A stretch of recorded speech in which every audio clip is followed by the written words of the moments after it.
This Crowded Earth by Robert Bloch. Chapter 1. Harry Collins, 1997. The telescreen lit up promptly at 8 a.m. Smiling Brad came on with his usual greeting. "Good morning! It's a beautiful day in Chicago."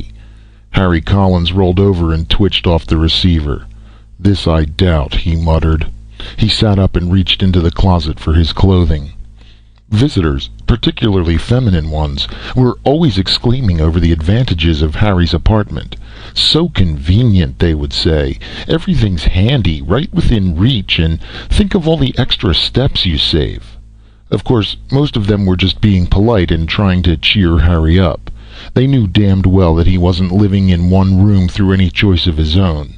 The Housing Act was something you just couldn't get around, not in Chicago these days.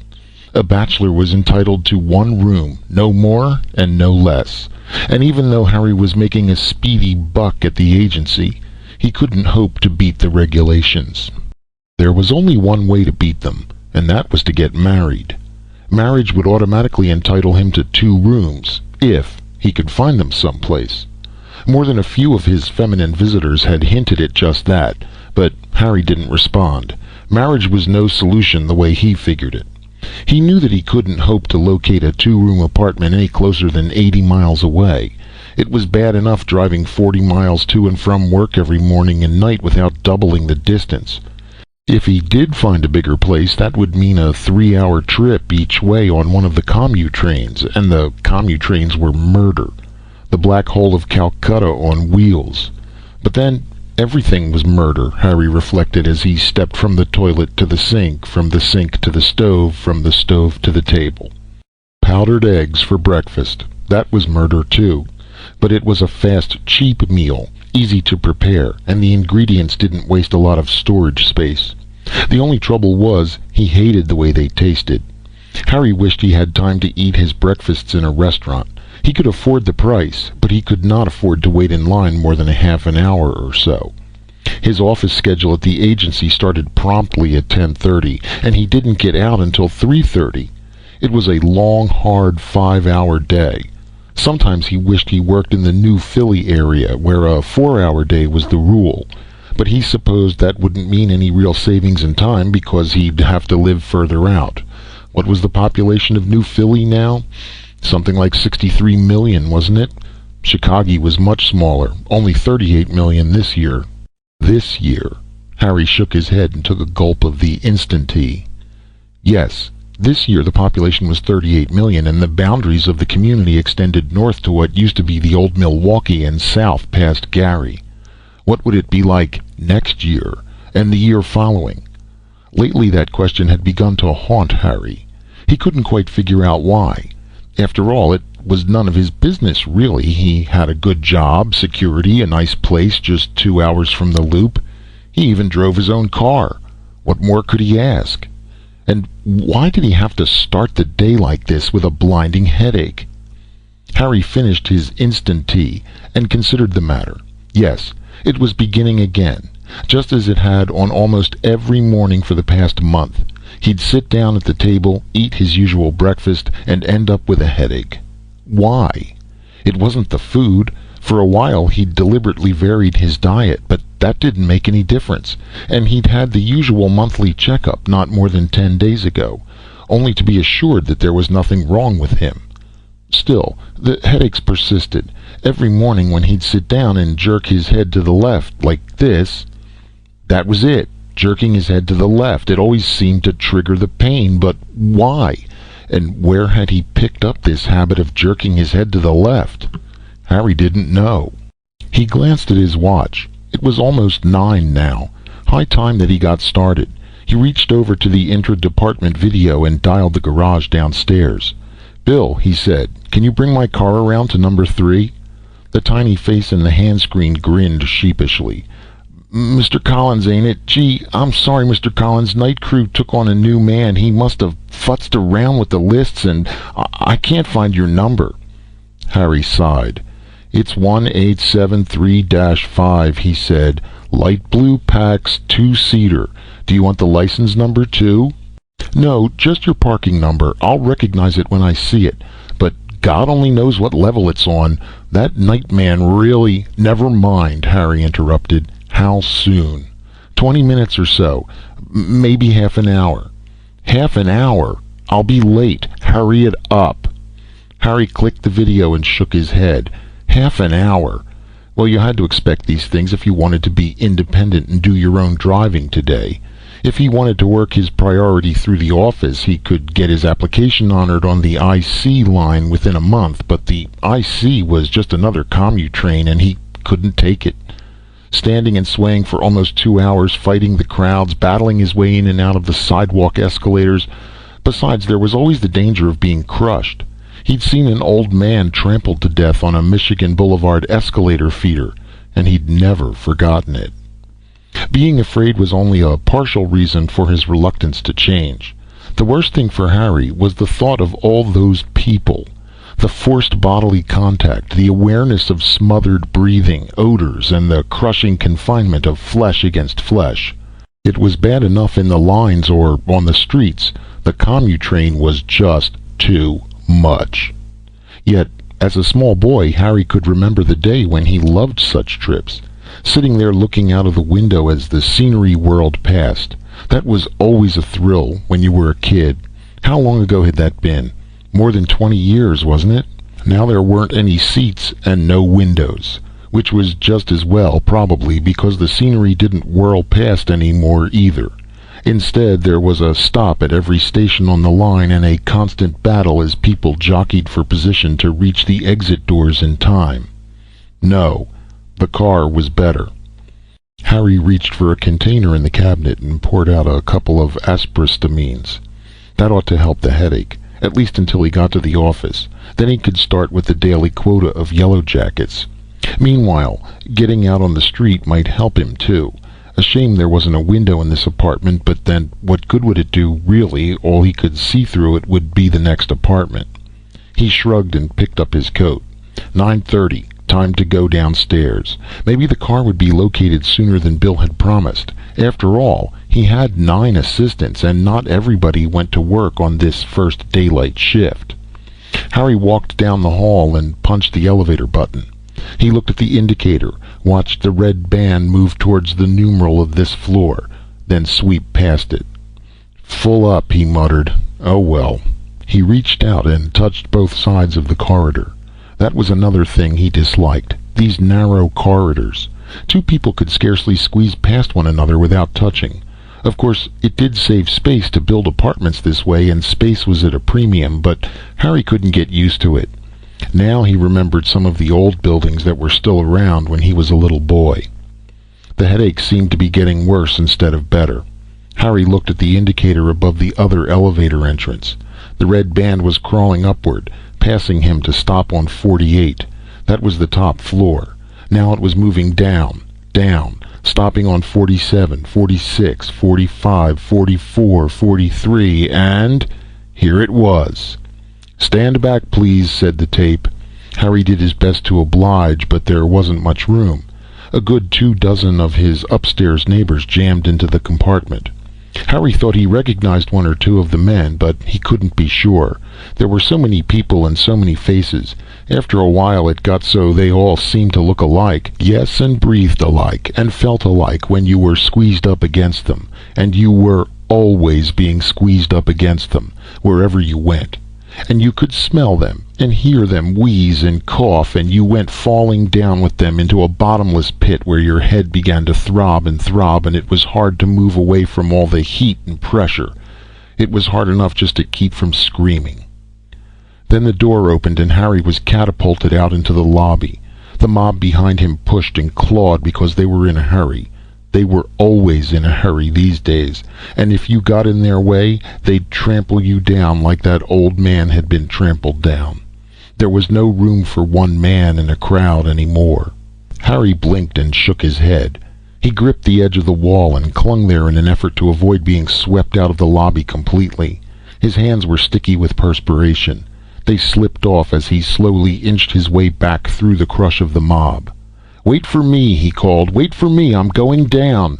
But his voice was lost in the maelstrom of sound, just as his body was lost in the maelstrom of motion. Besides, an automatic elevator cannot hear. It is merely a mechanism that goes up and down, just like other mechanisms that go in and out, or around, and you get caught up in them the way a squirrel gets caught up in a squirrel cage, and you race and race, and the best you can hope for is to keep up with the machinery. The elevator door clanged shut before Harry could reach it. He waited for another car to arrive, and this time he stood aside as the crowd emerged, then darted in behind them. The car descended to the first garage level, and Harry stood gulping gratefully in the comparative isolation. There weren't more than 10 people accompanying him. He emerged on the ramp, gave his number to the attendant, and waved at Bill in his office. Bill seemed to recognize him. At least he nodded briefly. No sense trying to talk, not in this sullen subterranea filled with the booming echo of exhausts, the despairing shriek of brakes. Headlights flickered in the darkness as cars whirled past, ascending and descending on the loading platforms. The signal systems winked from the walls, and the tires screeched defiance to the warning bells. Old-fashioned theologians, Harry remembered, used to argue whether there really was a hell, and if so, had it been created by God or the devil. Too bad they weren't around today to get an answer to their question. There was a hell, and it had been created by General Motors. Harry's temples began to throb. Through the blurred eyes he saw the attendant beckoning him down the line to a platform marked Checkout Number 3. He stood there with a cluster of others, waiting. What was the matter with him today anyway? First the headache, and now his feet were hurting. Standing around waiting, that's what did it. This eternal waiting. When he was a kid, the grown-ups were always complaining about the long 7-hour workdays and how they cut into their leisure time. Well, maybe they had reason to gripe, but at least there was some leisure before work began or after it was through. Now that extra time was consumed in waiting, standing in line, standing in crowds, wearing yourself out, doing nothing. Still, this time it wasn't really so bad. Within 10 minutes the light blue Pax rolled up before him. Harry climbed in as the attendant slid out from behind the wheel and prepared to leave. Then a fat man appeared, running along the ramp. He gestured wildly with a plump thumb. Harry nodded briefly, and the fat man hurled himself into the seat beside him and slammed the door. They were off. Harry read the signals impatiently, waiting for the green go. The moment he saw it, he gunned his motor and got the car up to 22 and zipped away. That's what he liked. That's what he always waited for. Of course it was dangerous, here in the tunnel system under the garage, but Harry always got a thrill out of speed. The Pax could do 35 or even 40, probably on a theoretically open road. Still, 22 was enough to satisfy Harry. He whizzed up the ramp, turned, headed for the street level, then braked and waited for the signal to emerge. Harsh sunlight pierced the smog, and he felt his eyes watering. Now the street noises assailed his ears, the grinding of gears, the revving of motors, but at least the total volume was lower, and with the windows tightly closed against the acrid air, he could hear. Turning to the fat man beside him, he said, "Hello, Fraser. What's the urgency?" "Got to get downtown before 11, the fat man answered. "Board meeting today, but I forgot about it. Knew I wouldn't have time to wait for the car, and I was hoping I'd find someone who'd give me a lift. Lucky for me that you came along when you did." Harry nodded, but did not reply. At the moment he was trying to edge into the traffic beyond. It flowed, bumper to bumper, in a steady stream, a stream moving at the uniform and prescribed rate of 15 miles per hour. He released his brakes, and the Pax nosed forward until a truck sounded its horn in ominous warning. The noise hurt Harry's head. He winced and grimaced. "What's the matter?" asked Fraser. "Headache," Harry muttered. He menaced a Chevy Soto with his bumper. "Damn it, I thought they didn't allow those big 4-passenger jobs on this arterial during rush hours." Gradually he managed to turn until he was in the right-hand lane. "There," he said, "we're off." And so they were, for all of 3 minutes, with the speed set at 15 on autopilot. Then a signal went into action somewhere up ahead, and the procession halted. Harry flicked his switch. As was customary, Horns sounded indignantly on all sides, a mechanical protest against a mechanical obstruction. Harry winced again. Hangover? Fraser asked solicitously. Try aspiristamine. Harry shook his head. No hangover, and I've already taken 3, thanks. Nothing does any good, so I guess it's just up to you. Up to me? Fraser was genuinely puzzled. What can I do about your headaches? You're on the board of city planners, aren't you? That's right. Well, I've got a suggestion for you to give them. Tell them to start planning to drop a couple of heavy thermonukes on this area. Clean out 20 or 30 million people. We'd never miss them. Fraser chuckled wryly. I wish I had $1 for every time I've heard that suggestion. Ever stop to think why you hear it so often? It's because everybody feels the same way. We can't take being hemmed in like this. Well, a bomb wouldn't help you. You know that. Fraser pursed his lips. Robertson figured out what would happen with the chain reaction. Harry glanced sideways at his companion as the car started forward once again. I've always wondered about that, he said. Seriously, I mean, is the story really true, or is it just some more of this government propaganda you fellows like to hand out? Fraser sighed. It's true, all right. There was a scientist named Robertson, and he did come up with the thermonuke formula way back in '75. Proved it, too. Use what he developed and the chain reaction would never end. Scientists in other countries tested the theory and agreed. There was no collusion. It just worked out that way on a practical basis. Hasn't been a war since. What more proof do you want? Well, couldn't they just use some of the old-fashioned hydrogen bombs? Be sensible, man. Once a war started, no nation could resist the temptation to go all out.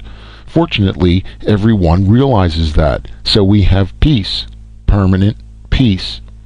I'll take a good war any time in preference to this. Harry, you don't know what you're talking about. You aren't so young that you can't remember what it was like in the old days. Everybody living in fear, waiting for the bombs to fall.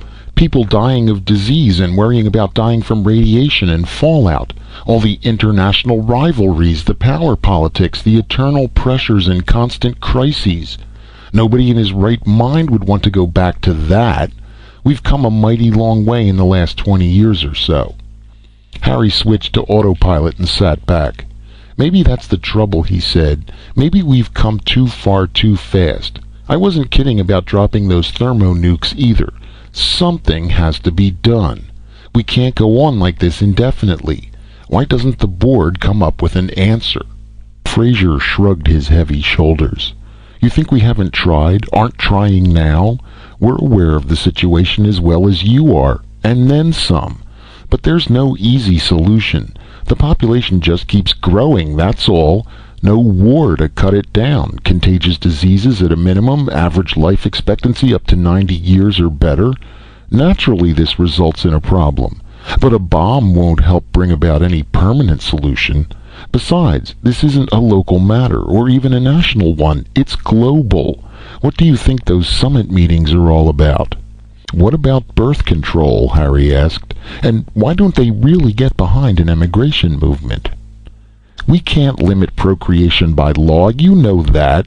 Fraser peered out at the swarming streams on the sidewalk levels. It's more than a religious or a political question. It's a social one. People want kids. They can't afford them. Besides, the Housing Act is set up so that having kids is just about the only way you can ever get into larger living quarters. Couldn't they try reverse psychology? I mean, grant priority to people who are willing to be sterilized. They tried it on a limited experimental scale about 3 years ago out on the West Coast. I never heard anything about it. Damned right you didn't, Fraser replied grimly. They kept the whole project under wraps, and for a good reason. The publicity might have wrecked the administration. What happened? What do you suppose happened? There were riots. Do you think a man and his wife and 3 kids living in 3 rooms liked the idea of standing by and watching a sterilized couple enjoy a 4-room place with lawn space? Things got pretty ugly, let me tell you. There was a rumor going around that the country was in the hands of homosexuals. The churches were up in arms, and if that wasn't bad enough, we had to face up to the primary problem. There just isn't enough space. Not in areas suitable for maintaining a population. Mountains are still mountains and deserts are still deserts. Maybe we can put up housing in such regions. But who can live there? Even with decentralization going full blast, people must live within reasonable access to their work. No, we're just running out of room. Again the car halted on signal. Over the blasting of the horns, Harry repeated his query about emigration. Fraser shook his head, but made no attempt to reply until the horns had quieted and they were underway once more. As for emigration, we're just getting some of our own medicine in return. About 80 years ago we clamped down and closed the door on immigrants, established a quota. Now the same quota is being used against us, and you can't really blame other nations for it. They're facing worse population increases than we are. Look at the African Federation, and what's happening there in spite of all the wealth. And South America is even worse in spite of all the reclamation projects. 15 years ago, when they cleared out the Amazon basin, they thought they'd have enough room for 50 years to come. And now look at it. 200 million. That's the latest figures we've got. So, what's the answer? Harry asked. I don't know. If it wasn't for hydroponics and the ag culture controls, we'd be licked right now. As it is, we can still supply enough food, and the odd supply and demand takes care of the economy as a whole. I have no recommendations for an overall solution, or even a regional one. My job, the board's job, is regulating housing and traffic and transportation in Chicago. That's about all you can expect us to handle. Again they jolted to a stop, and the horns howled all around them. Harry sat there until a muscle in the side of his jaw began to twitch. Suddenly he pounded on the horn with both fists. "Shut up!" he yelled. "For the love of heaven, shut up!" Abruptly he slumped back. "Sorry," he mumbled. "It's my damned headache. I've got to get out of this." "Job getting you down?" "No, it's a good job. At least everybody tells me so. 25 hours a week, $300, the car, the room, the telescreen, and liquor and yellow jackets. Plenty of time to kill, unless it's the time that's killing me." "But what do you want?" Harry stepped on the accelerator and they inched along. Now the street widened into 8 traffic lanes, and the big semis joined the procession on the edge of the downtown area. "I want out," Harry said. "Out of this." "Don't you ever visit the national preserves?" Fraser asked. "Sure I do. Fly up every vacation, take a tame plane to a tame government resort, and catch my quota of 2 tame fish. Great sport. If I got married, I'd be entitled to 4 tame fish. But that's not what I want. I want what my father used to talk about. I want to drive into the country without a permit, mind you, just to drive wherever I like. I want to see cows and chickens and trees and lakes and sky." "You sound like a naturalist." "Don't sneer. Maybe the naturalists are right. Maybe we ought to cut out all this phony progress and phony peace that passeth all understanding. I'm no liberal, don't get me wrong, but sometimes I think the naturalists have the only answer." "But what can you do about it?" Fraser murmured. "Suppose for the sake of argument that they are right. How can you change things? We can't just will ourselves to stop growing, and we can't legislate against biology. More people in better health with more free time are just bound to have more offspring. It's inevitable under the circumstances. And neither you nor I nor anyone has the right to condemn millions upon millions of others to death through war or disease." "I know," Harry said. "It's hopeless, I guess. All the same, I want out." He wet his lips. "Fraser, you're on the board here. You've got connections higher up. If I could only get a chance to transfer to ag culture, go on one of those farms as a worker." Fraser shook his head. "Sorry, Harry. You know the situation there, I'm sure. Right now there's roughly 90 million approved applications on file. Everybody wants to get into ag culture." "But couldn't I just buy some land and get a government contract for foodstuffs?" "Have you got the bucks?" A minimum 40 acres leased from one of the farm corporations will cost you $200,000 at the very least, not counting equipment." He paused. "Besides, there's vocational apt. What did your tests show?" "You're right," Harry said. "I'm supposed to be an agency man. An agency man until I die, or retire on my pension at 50 and sit in my little room for the next 50 years, turning to the telescreen every morning to hear some loudmouth liar tell me it's a beautiful day in Chicago. Who knows? Maybe by that time we'll have 100 billion people enjoying peace and progress and prosperity, all sitting in little rooms and—" "Watch out!" Fraser grabbed the wheel. "You nearly hit that truck." He waited until Harry's face relaxed before relinquishing his grip. "Harry, you'd better go in for a checkup. It isn't just a headache with you, is it?" "You're not fooling," Harry told him. "It isn't just a headache." He began to think about what it really was, and that helped a little. It helped get him through the worst part, which was the downtown traffic and letting Fraser off and listening to Fraser urge him to see a doctor. Then he got to the building parking area and let them take his car away and bury it down in the droning darkness where the horns hooted and the headlights glared. Harry climbed the ramp and mingled with the 10:30 shift on its way to the elevators. 18 elevators in his building to serve 80 floors. 9 of the elevators were express to the 15th floor. 3 were express to 65. He wanted one of the latter, and so did the mob. The crushing, clinging mob. They pressed and panted the way mobs always do. Mobs that lynch and torture and dance around bonfires and guillotines and try to drag you down to trample you to death because they can't stand you if your name is Harry and you want to be different. They hate you because you don't like powdered eggs and the telescreen and a beautiful day in Chicago.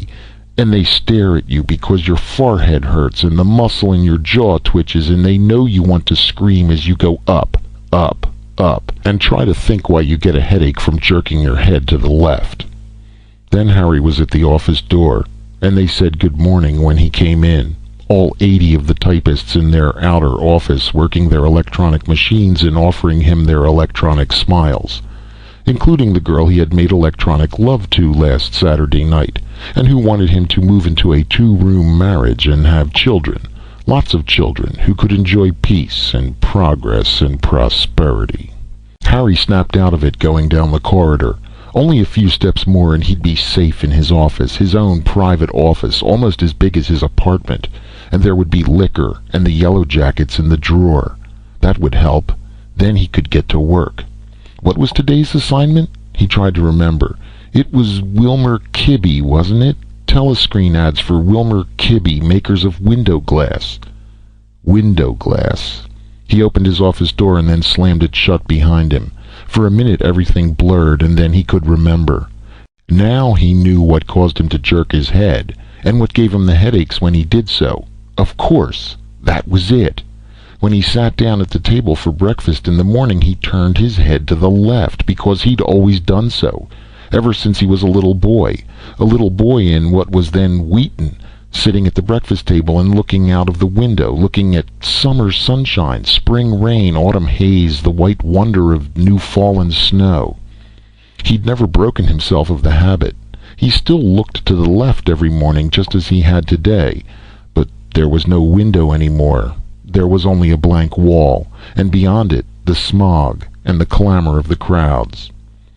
Window glass. Wilmer Kibbe had problems. Nobody was buying window glass anymore. Nobody except the people who put up buildings like this.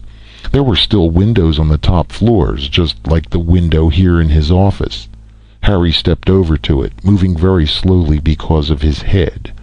It hurt to keep his eyes open, but he wanted to stare out of the window.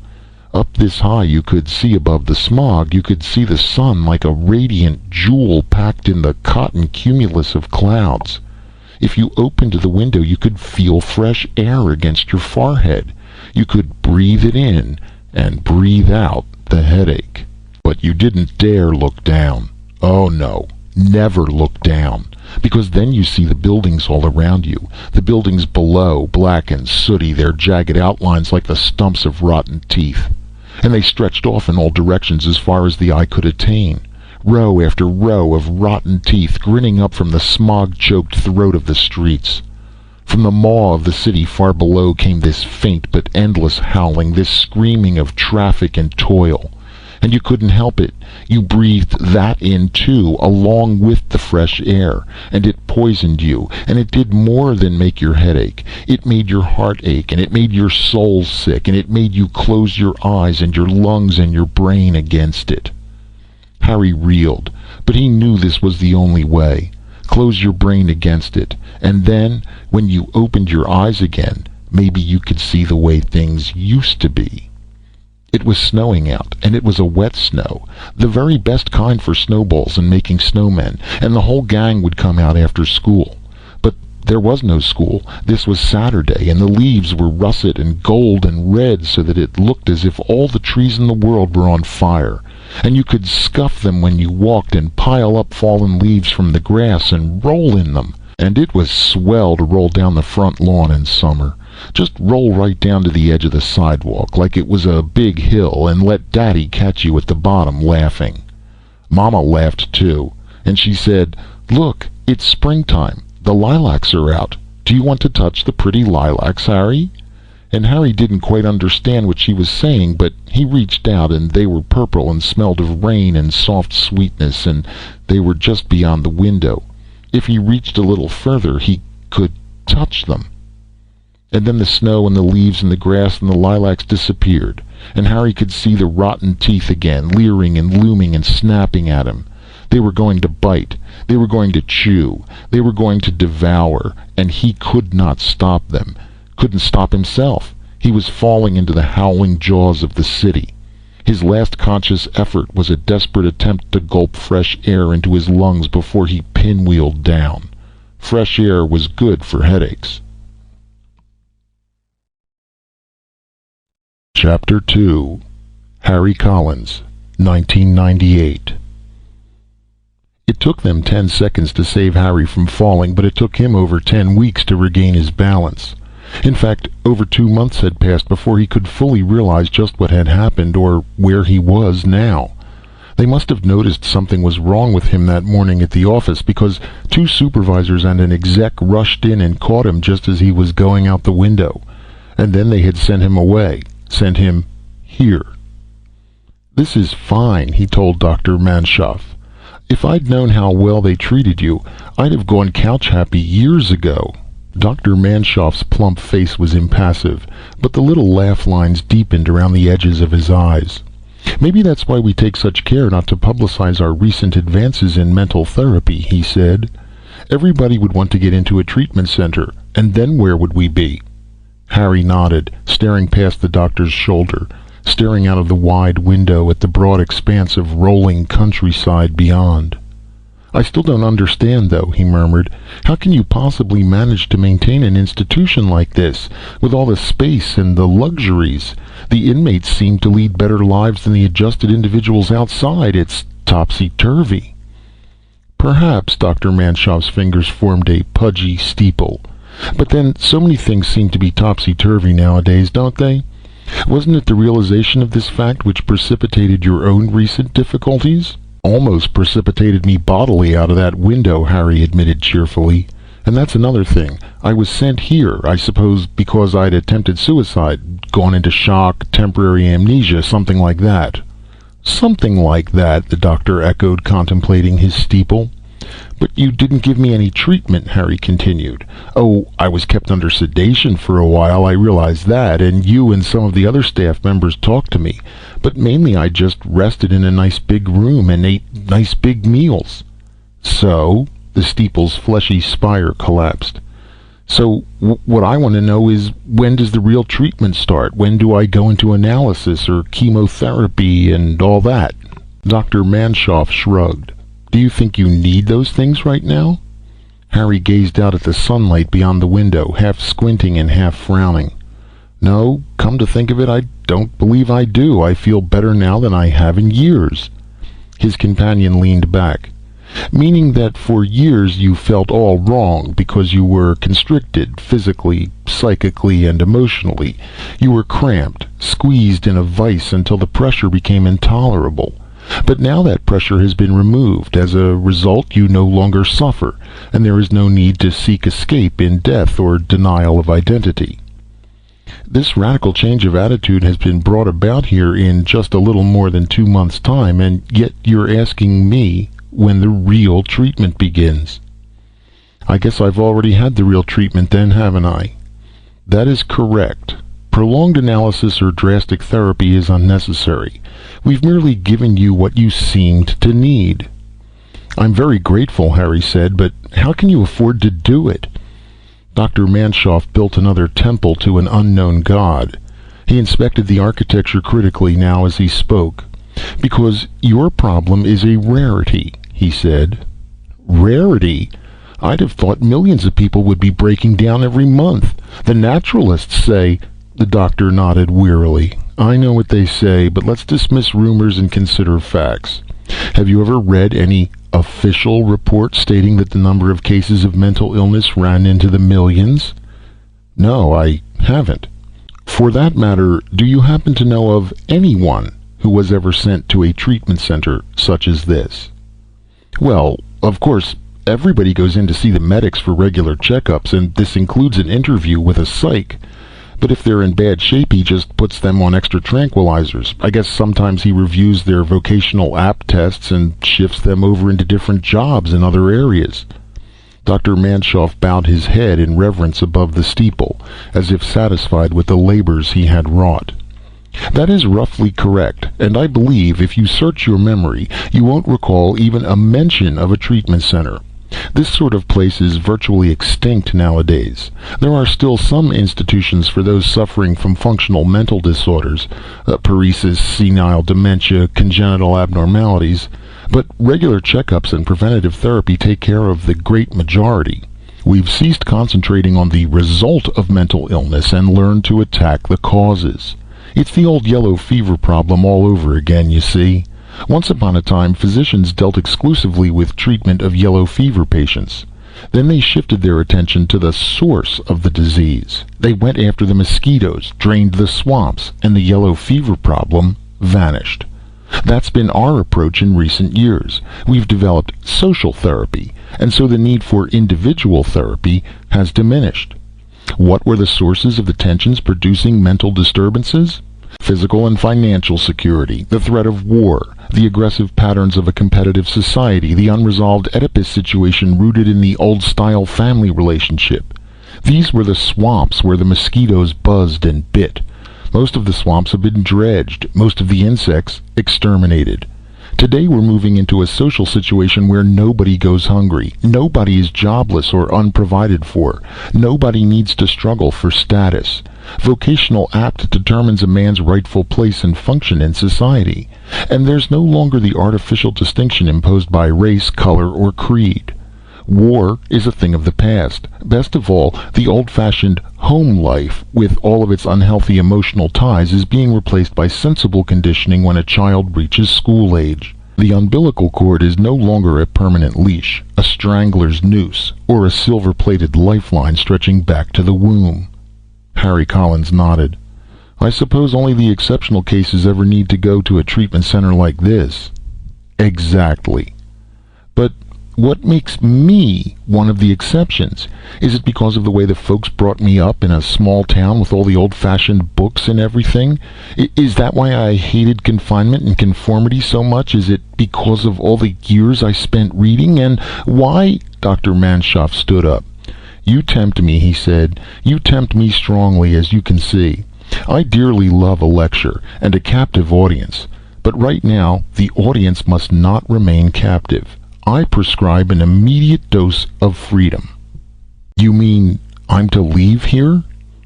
Is that what you want to do? Frankly, no. Not if it means going back to my job. That hasn't been decided upon. We can discuss the problem later, and perhaps we can go into the answers to those questions you just posed.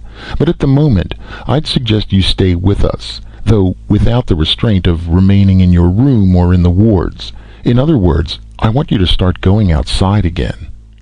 Outside? You'll find several square miles of open country just beyond the doors here.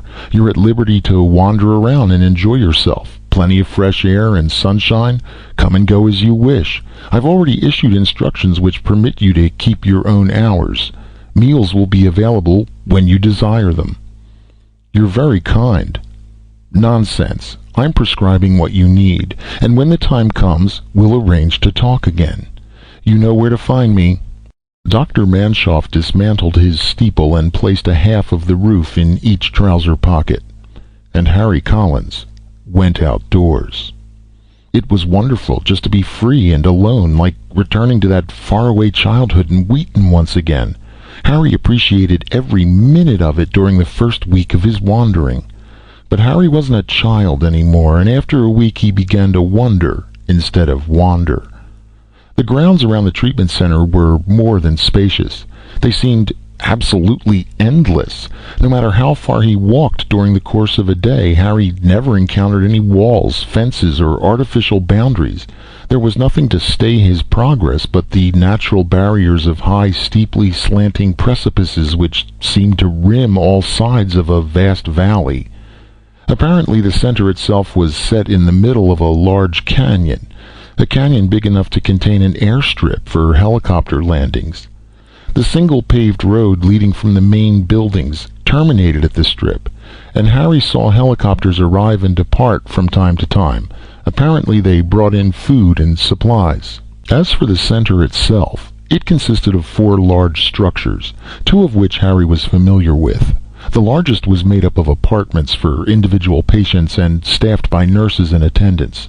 Harry's own room was here, on the 2nd floor, and from the beginning he'd been allowed to roam around the communal halls below at will.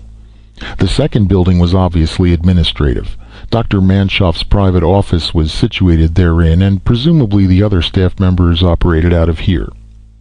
The other 2 buildings were apparently inaccessible, not guarded or policed or even distinguished by signs prohibiting access, but merely locked and unused. At least, Harry had found the doors locked when, out of normal curiosity, he had ventured to approach them. Nor had he ever seen anyone enter or leave the premises. Perhaps these structures were unnecessary under the present circumstances and had been built for future accommodations. Still, Harry couldn't help wondering. And now, on this particular afternoon, he sat on the bank of the little river which ran through the valley, feeling the midsummer sun beating down upon his forehead and staring down at the eddying current with its ripples and reflections. Ripples and reflections. Dr. Manshoff had answered his questions well, yet new questions had arisen. Most people didn't go crazy anymore, the doctor had explained, and so there were very few treatment centers such as this. Question: why were there any at all? A place like this cost a fortune to staff and maintain. In an age where living space and arable acreage was at such a premium, why waste this vast and fertile expanse? And in a society more and more openly committed to the policy of promoting the greatest good for the greatest number, why bother about the fate of an admittedly insignificant group of mentally disturbed patients? Not that Harry resented his situation. In fact, it was almost too good to be true. Question: was it too good to be true? Why, come to realize it, he'd seen less than a dozen other patients during his entire stay here. All of them were male, and all of them apparently were recovering from a condition somewhat similar to his own. At least, he'd recognized the same reticence and diffidence when it came to exchanging more than a perfunctory greeting in an encounter in an outer corridor. At the time he'd accepted their unwillingness to communicate, welcomed and understood it because of his condition, and that in itself wasn't what he questioned now. But why were there so few patients besides himself?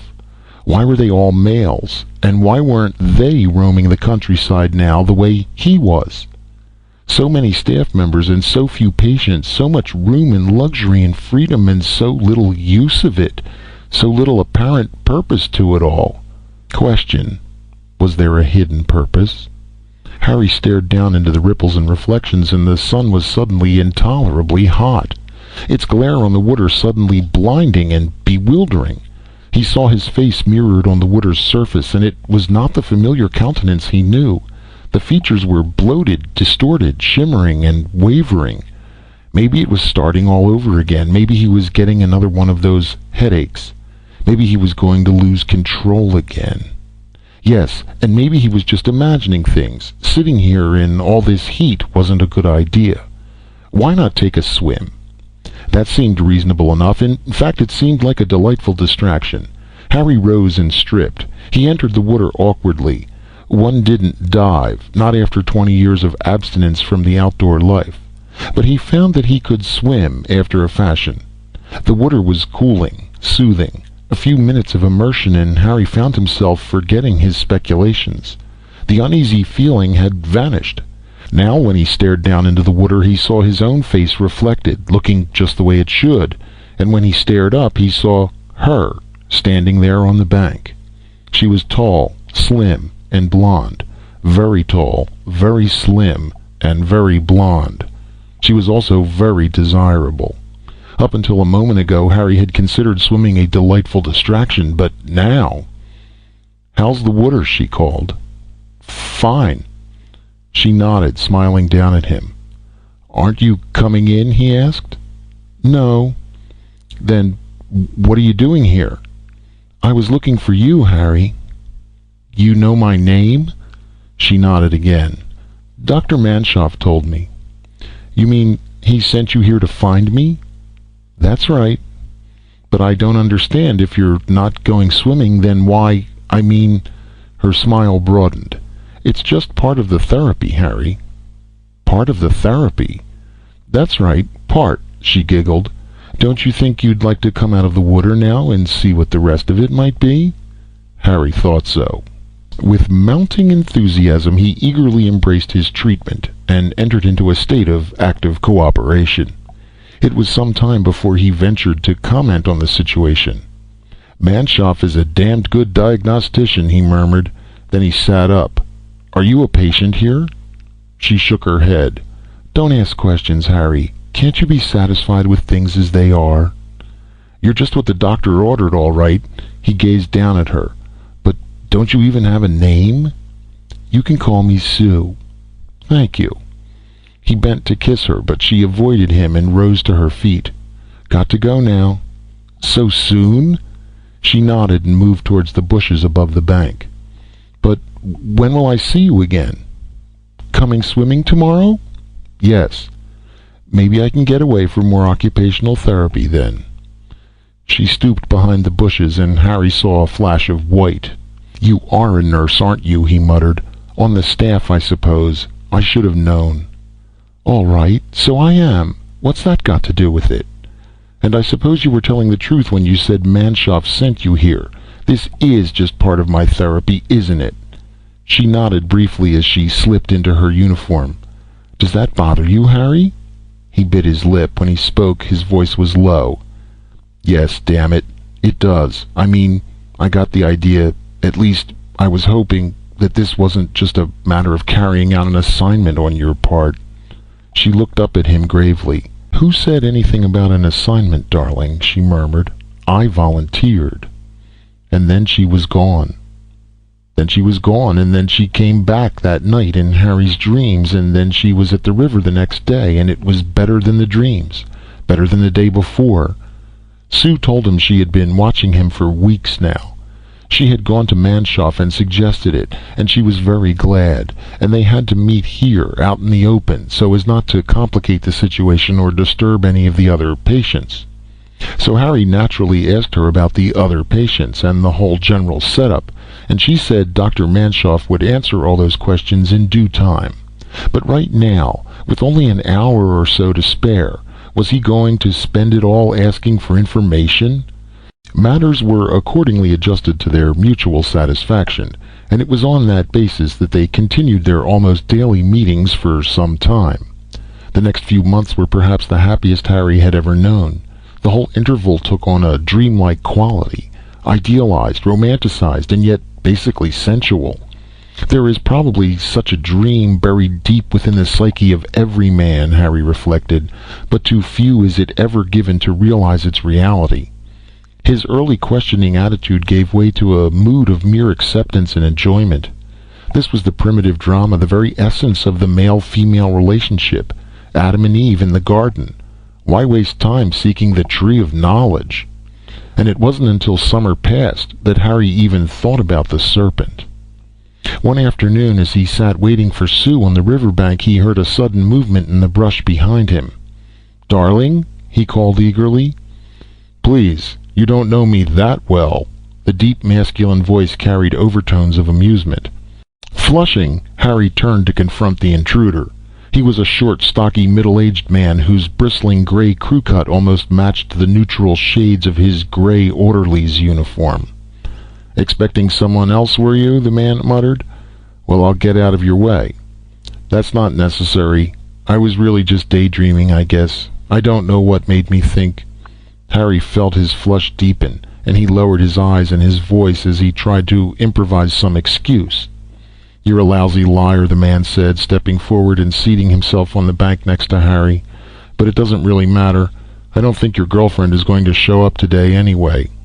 "What do you mean? What do you know about—" "I mean just what I said," the man told him. "And I know everything I need to know about you and about her and about the situation in general. That's why I'm here, Collins." He paused, watching the play of emotions in Harry's eyes. "I know what you're thinking right now," the gray-haired man continued. "At first you wondered how I knew your name. Then you realized that if I was on the staff in the wards, I'd naturally be able to identify the patients. Now it occurs to you that you've never seen me in the wards. So you're speculating as to whether or not I'm working out of the administration offices with that psychiatric no-good Manshoff. But if I were, I wouldn't be calling him names, would I? Which means you're really getting confused, aren't you, Collins? Good." The man chuckled, but there was neither mockery, malice, nor genuine mirth in the sound, and his eyes were sober, intent. "Who are you?" Harry asked. "What are you doing here?" "The name is Ritchie, Arnold Ritchie. At least, that's the name they know me by around here, and you can call me that. As to what I'm doing, it's a long story. Let's just say that right now I'm here to give you a little advanced therapy. Then Manshoff did send you." The chuckle came again, and Ritchie shook his head. "He did not.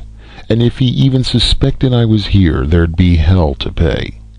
"Then what do you want with me?" "It isn't a question of what I want. It's a question of what you need. Which is, like I said, advanced therapy. The sort that dear old kindly permissive Father Image Manshoff doesn't intend you to get." Harry stood up. "What's this all about?" Ritchie rose with him, smiling for the first time. "I'm glad you asked that question, Collins. It's about time you did, you know. Everything has been so carefully planned to keep you from asking it. But you were beginning to wonder. Just a bit, anyway, weren't you?" "I don't see what you're driving at." "You don't see what anyone is driving at, Collins. You've been blinded by a spectacular display of kindness, misdirected by self-indulgence. I told you, I knew everything I needed to know about you, and I do. Now I'm going to ask you to remember these things for yourself, the things you've avoided considering all this while. I'm going to ask you to remember that you're 28 years old, and that for almost 7 years you were an agency man, and a good one. You worked hard. You did a conscientious job. You stayed in line, obeyed the rules, never rebelled. Am I correct in my summary of the situation?"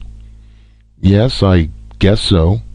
"So what was your reward for all this unceasing effort and eternal conformity? A one-room apartment and a 1-week vacation once a year. Count your blessings, Collins. Am I right?" "Right." "Then what happened? Finally you flipped out, didn't you? You tried to take a header out of the window. You chucked your job, chucked your responsibilities, chucked your future, and attempted to chuck yourself away. Am I still right?" "Yes." "Good enough. And now we come to the interesting part of the story. 7 years of being a good little boy got you nothing but the promise of present and future frustration. 7 seconds of madness, of attempted self-destruction, brought you here. And as a reward for bucking the system itself has provided you with a life of luxury and leisure. Full permission to come and go as you please, live in spacious ease, indulge in the gratification of every appetite, free of responsibility or restraint. Is that true?" "I suppose so." "All right. Now let me ask you the question you asked me. What's it all about?" Richie put his hand on Harry's shoulder. "Tell me, Collins, why do you suppose you've received such treatment? As long as you stayed in line, nobody gave a damn for your comfort or welfare. Then, when you committed the cardinal sin of our present-day society, when you rebelled, everything was handed to you on a silver platter. Does that make sense?" "But it's therapy. Dr. Manshoff said—" "Look, Collins, millions of people flip every year. Millions more attempt suicide. How many of them end up in a place like this?" "They don't, though. That's just naturalist propaganda. Dr. Manshoff said—" "Dr. Manshoff said, I know what he said, all right, and you believed him because you wanted to believe him. You wanted the reassurance he could offer you, the feeling of being unique and important. So you didn't ask him any questions. You didn't ask any questions of yourself, such as why anybody would consider an insignificant little agency man without friends or family or connections worth the trouble of rehabilitating at all, let alone amidst such elaborate and expensive surroundings. Why, men like you are a dime a dozen these days. Vocational Apt can push a few buttons and come up with 500,000 replacements to take your job. You aren't important to society, Collins. You aren't important to anyone at all besides yourself. And yet you got the red carpet treatment. It's about time somebody yanked that carpet out from under you. What's it all about?" Harry blinked. "Look here, I don't see why this is any of your business. Besides, to tell the truth, I'm expecting—" "I know who you're expecting, but I've already told you she won't be here because she's expecting." "What?" "It's high time you learned the facts of life, Collins. Yes, the well-known facts of life. The ones about the birds and the bees and the barefoot boys and blondes, too. Your little friend Sue is going to have a souvenir." "I don't believe it. I'm going to ask Dr. Manshoff." "Sure you are. You'll ask Manshoff and he'll deny it, and so you'll tell him about me. You'll say you met somebody in the woods today, either a lunatic or a naturalist spy who infiltrated here under false pretenses. And Manshoff will reassure you. He'll reassure you just long enough to get his hands on me. Then he'll take care of both of us." "Are you insinuating—" "Hell no, I'm telling you." Richie put his hand down suddenly and his voice calmed. "Ever wonder about those other 2 buildings on the premises here, Collins? Well, I can tell you about one of them because that's where I work. You might call it an experimental laboratory if you like. Sometime later on I'll describe it to you. But right now it's the other building that's important. The building with the big chimney. That's a kind of incinerator, Collins, a place where the mistakes go up in smoke at night when there's nobody to see. A place where you and I will go up in smoke, if you're fool enough to tell Manshoff about this." "You're lying." "I wish to God I was, for both our sakes. But I can prove what I'm saying. You can prove it, for yourself." "How?" "Pretend this meeting never occurred. Pretend that you just spent the afternoon here waiting for a girl who never showed up. Then do exactly what you would do under those circumstances. Go in to see Dr. Manshoff and ask him where Sue is. Tell him you were worried because she'd promised to meet you and then didn't appear. I can tell you right now what he'll tell you. He'll say that Sue has been transferred to another treatment center, that she knew about it for several weeks but didn't want to upset you with the news of her departure. So she decided to just slip away. And Manshoff will tell you not to be unhappy. It just so happens that he knows of another nurse who has had her eye on you, a very pretty little brunette named Myrna. In fact, if you go down to the river tomorrow, you'll find her waiting for you there." "What if I refuse?" Richie shrugged. "Why should you refuse? It's all fun and games, isn't it? Up to now you haven't asked any questions about what was going on, and it would look very strange if you started at this late date. I strongly advise you to cooperate. If not, everything is likely to, quite literally, go up in smoke." Harry Collins frowned. "All right, suppose I do what you say and Manshoff gives me the answers you predict. This still doesn't prove that he'd been lying or that you're telling me the truth." "Wouldn't it indicate as much, though?" "Perhaps. But on the other hand, it could merely mean that you know Sue has been transferred and that Dr. Manshoff intends to turn me over to a substitute. It doesn't necessarily imply anything sinister." In other words, you're insisting on a clincher, is that it? Yes. All right, Richie sighed heavily. You asked for it. He reached into the left-hand upper pocket of the gray uniform and brought out a small, stiff square of glossy paper. What's that? Harry asked. He reached for the paper, but Richie drew his hand back. Look at it over my shoulder, he said. I don't want any fingerprints. Hell of a risky business just smuggling it out of the files. No telling how well they check up on this material. Harry circled behind the smaller man. He squinted down, hard to read. Sure, it's a photostat. I made it myself this morning. That's my department. Read carefully now. You'll see it's a transcript of the lab report. Susan Pulver. That's her name, isn't it? After due examination and upon completion of preliminary tests, hereby found to be in the 2nd month of pregnancy. Putative father, Harry Collins. That's you. See your name? And here's the rest of the record. Yes, let me see it. What's all this about inoculation series, and who is this Dr. Leffingwell? Harry bent closer, but Richie closed his hand around the photostat and pocketed it again. Never mind that now. I'll tell you later. The important thing is, do you believe me? I believe Sue is pregnant, yes. That's enough. Enough for you to do what I've asked you to do. Go to Manshoff and make inquiries. See what he tells you. Don't make a scene, and for God's sake, don't mention my name. Just confirm my story for yourself. Then I'll give you further details. But when will I see you? Tomorrow afternoon, if you like, right here. You said he'd be sending another girl. Richie nodded. So I did, and so he'll say. I suggest you beg to be excused for the moment. Tell him it will take a while for you to get over the shock of losing Sue this way. I won't be lying, Harry murmured. I know, and I'm sorry. Believe me, I am. Richie sighed again. But you'll just have to trust me from now on. Trust you? When you haven't even explained what this is all about? You've had your shock therapy for today. Come back for another treatment tomorrow. And then Richie was gone, the gray uniform melting away into the gray shadows of the shrubbery above the bank. A short time later, Harry made his own way back to the center in the gathering twilight. The dusk was gray, too. Everything seemed gray now. So was Harry Collins's face when he emerged from his interview with Dr. Manshoff that evening. And it was still pallid the next afternoon when he came down to the riverbank and waited for Richie to reappear. The little man emerged from the bushes. He stared at Harry's drawn countenance and nodded slowly. I was right, eh? He muttered. It looks that way, but I can't understand what's going on. If this isn't just a treatment center, if they're not really interested in my welfare, then what am I doing here? You're taking part in an experiment. This, my friend, is a laboratory, and you are a nice, healthy guinea pig. But that doesn't make sense. I haven't been experimented on.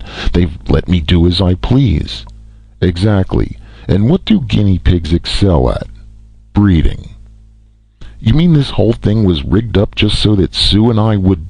Please, let's not be so egocentric, shall we? After all, you're not the only male patient in this place. There are a dozen others wandering around loose. Some of them have their favorite caves. Others have discovered little bypaths. But all of them seem to have located ideal trysting places. Whereupon, of course, the volunteer nurses have located them. Are you telling me the same situation exists with each of the others? Isn't it fairly obvious? You've shown no inclination to become friendly with the rest of the patients here, and none of them have made any overtures to you. That's because everyone has his own little secret, his own private arrangement, and so all of you go around fooling everybody else, and all of you are being fooled. I'll give credit to Manshoff and his staff on that point. He certainly mastered the principles of practical psychology. But you talked about breeding. With our present overpopulation problem, why in the world do they deliberately encourage the birth of more children? Very well put. Why in the world indeed? In order to answer that, you'd better take a good look at the world. Arnold Ritchie seated himself on the grass, pulled out a pipe, and then replaced it hastily. Better not smoke, he murmured. Be awkward if we attracted any attention and were found together. Harry stared at him. "You are a naturalist, aren't you?" "I'm a reporter by profession." "Which network?" "No network. News zines. There are still a few in print, you know." "I know, but I can't afford them." "There aren't many left who can, or who even feel the need of reading them. Nevertheless, mavericks like myself still cling to the ancient and honorable practice of the Fourth Estate, one of which is ferreting out the inside story, the news behind the news." "Then you're not working for the naturalists?" "Of course I am. I'm working for them and everybody else who has an interest in learning the truth." Richie paused. "By the way, you keep using that term as if it were some kind of dirty word. Just what does it mean? What is a naturalist in your book?" "Why, a radical thinker, of course, an opponent of government policies of progress, one who believes we're running out of living space, using up the last of our natural resources." "What do you suppose motivates naturalists really?" "Well, they can't stand the pressures of daily living or the prospects of a future when we'll be still more hemmed in." Richie nodded. "Any more than you could a few months ago when you tried to commit suicide. Wouldn't you say that you were thinking like a naturalist then?" Harry grimaced. "I suppose so." "Don't feel ashamed. You saw the situation clearly, just as the so-called naturalists do, and just as the government does. Only the government can't dare admit it, hence the secrecy behind this project." "A hush-hush government plan to stimulate further breeding? I still don't see—" "Look at the world," Richie repeated. "Look at it realistically. What's the situation at present? Population close to 6 billion and rising fast. There was a leveling off period in the 60s and then it started to climb again. No wars, no disease to cut it down, the development of synthetic foods, the use of algae and fungi rules out famine as a limiting factor. Increasing harnessing of atomic power has done away with widespread poverty. So there's no economic deterrent to propagation. Neither church nor state dares set up a legal prohibition. So here we are, at the millennium. In place of international tension, we've substituted internal tension. In place of thermonuclear explosion, we have a population explosion." "You make it look pretty grim." "I'm just talking about today. What happens 10 years from now when we hit a population level of 10 billion? What happens when we reach 20 billion, 50 billion, 100? Don't talk to me about more substitutes, more synthetics, new ways of conserving topsoil. There just isn't going to be room for everyone." "Then what's the answer?" "That's what the government wants to know. Believe me, they've done a lot of searching, most of it sub rosa. And then along came this man, Leffingwell, with his solution. And that's just what it is. Of course, an endocrinological solution for direct injection." "Leffingwell? The Dr. Leffingwell whose name was on that photostat? What's he got to do with this?" "He's boss of the project," Richie said. "He's the one who persuaded them to set up a breeding center. You're his guinea pig." "But why all the secrecy?"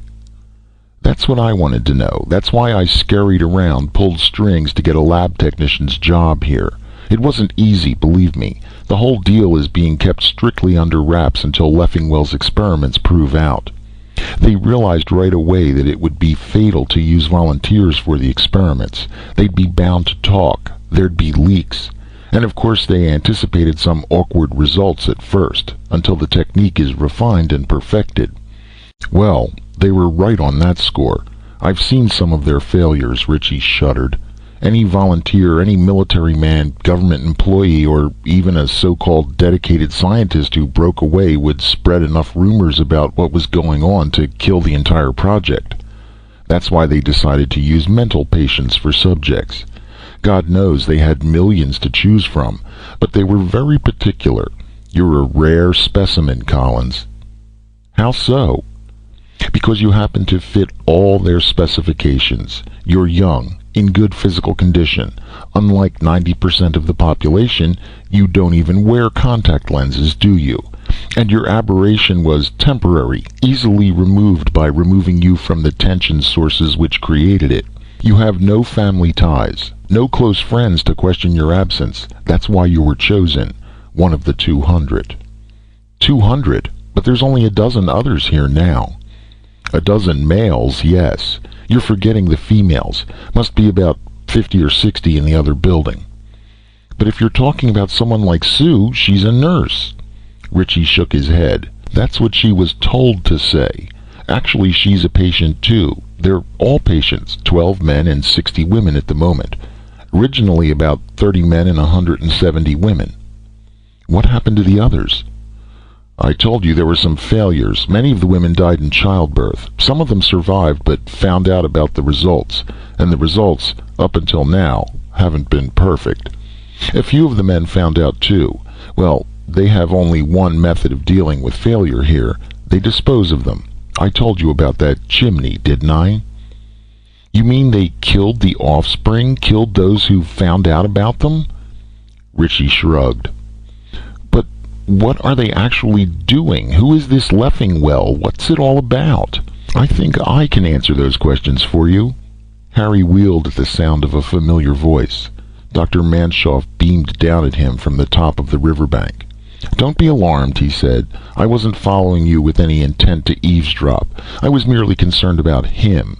His eyes flickered as he directed his gaze past Harry's shoulder, and Harry turned again to look at Arnold Ritchie. The little man was no longer standing, and he was no longer alone. Two attendants now supported him, one on either side, and Ritchie himself sagged against their grip with eyes closed. A hypodermic needle in one attendant's hand indicated the reason for Ritchie's sudden collapse. Merely a heavy sedative, Dr. Manshoff murmured. We came prepared in expectation of just such an emergency. He nodded at his companions.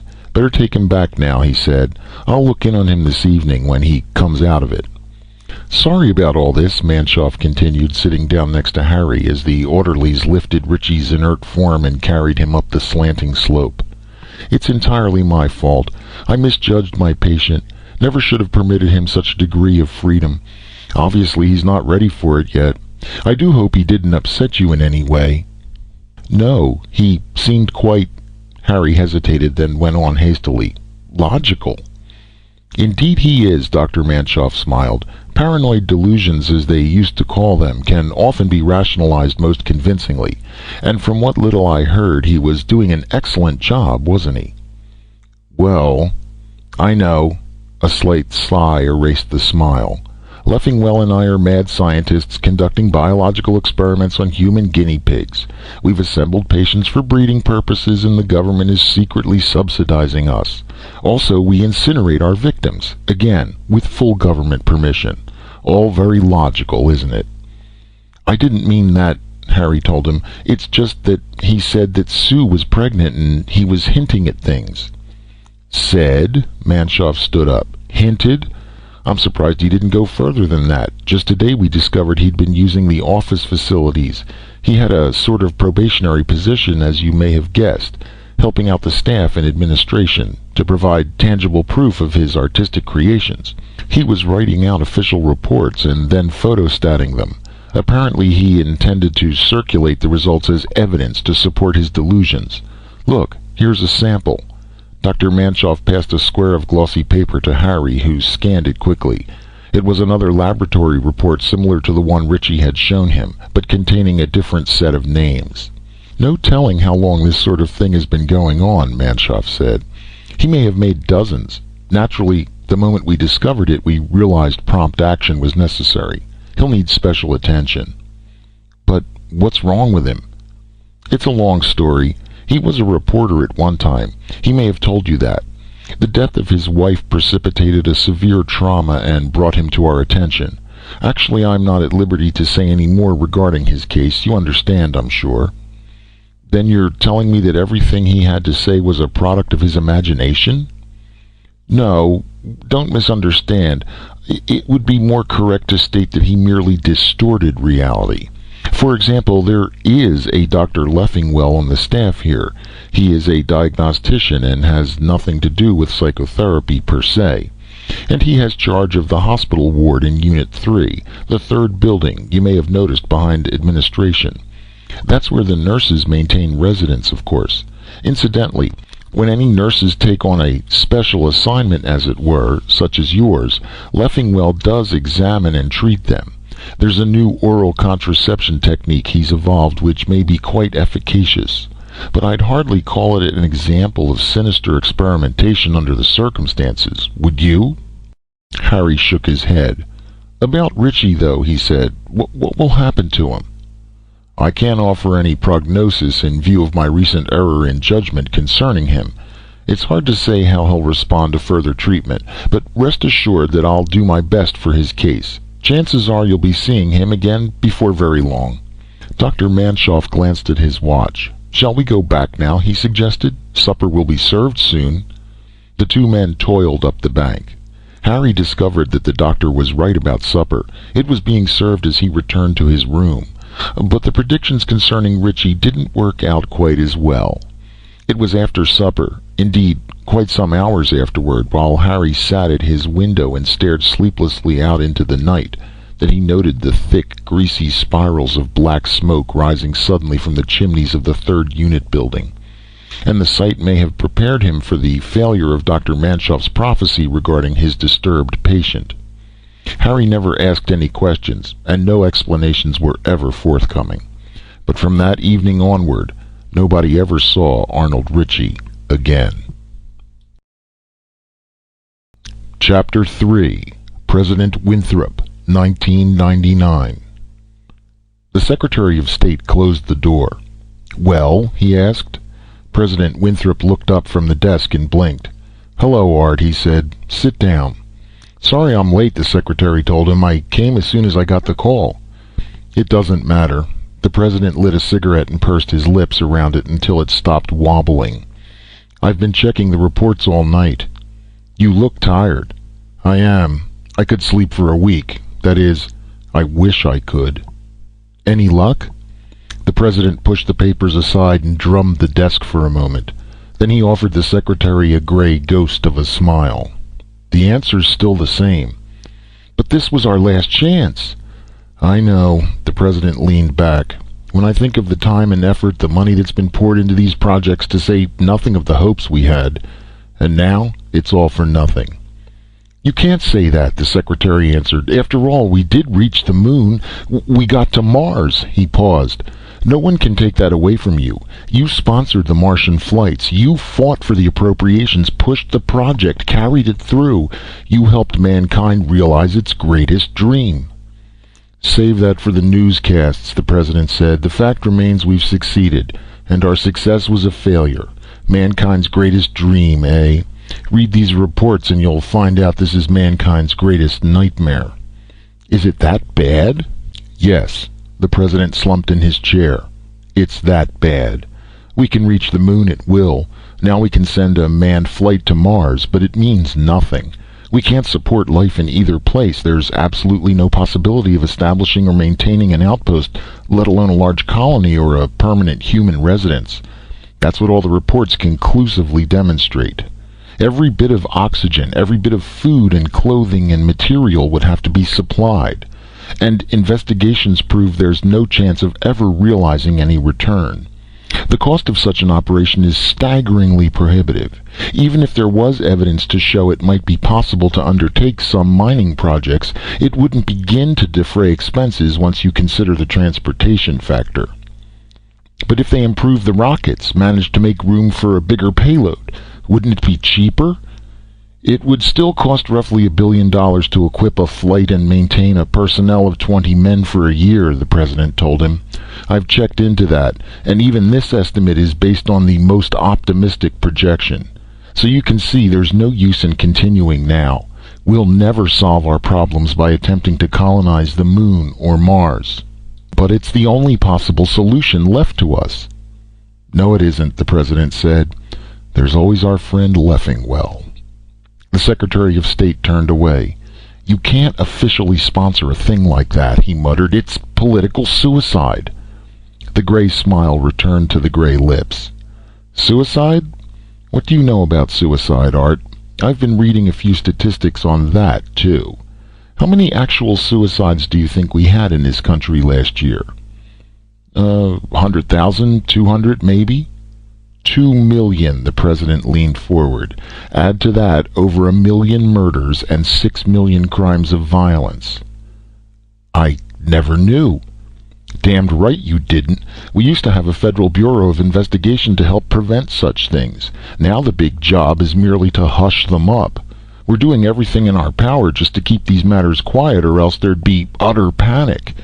Then there's the accident total and the psycho rate. We can't build institutions fast enough to hold the mental cases, nor train doctors enough to care for them. Shifting them into other jobs in other areas doesn't cure, and it no longer even disguises what is happening. At this rate, another 10 years will see half the nation going insane, and it's like this all over the world. This is race suicide, Art. Race suicide through sheer fecundity. Leffingwell is right. The reproductive instinct unchecked will overbalance group survival in the end. How long has it been since you were out on the streets? The Secretary of State shrugged. You know, I never go out on the streets, he said. It isn't very safe. Of course not, but it's no safer for the hundreds of millions who have to go out every day. Accident, crime, the sheer maddening proximity of the crowds. These phenomena are increasing through mathematical progression, and they must be stopped. Leffingwell has the only answer. They won't buy it, warned the secretary. Congress won't, and the voters won't any more than they bought birth control. And this is worse. I know that too. The president rose and walked over to the window, looking out at the skyscraper apartments which loomed across what had once been the mall. He was trying to find the dwarfed spire of Washington's monument in the tangled maze of stone. If I go before the people and sponsor Leffingwell, I'm through. Through as president, through with the party. They'll crucify me, but somebody in authority must push this project. That's the beginning. Once it's known, people will have to think about the possibilities.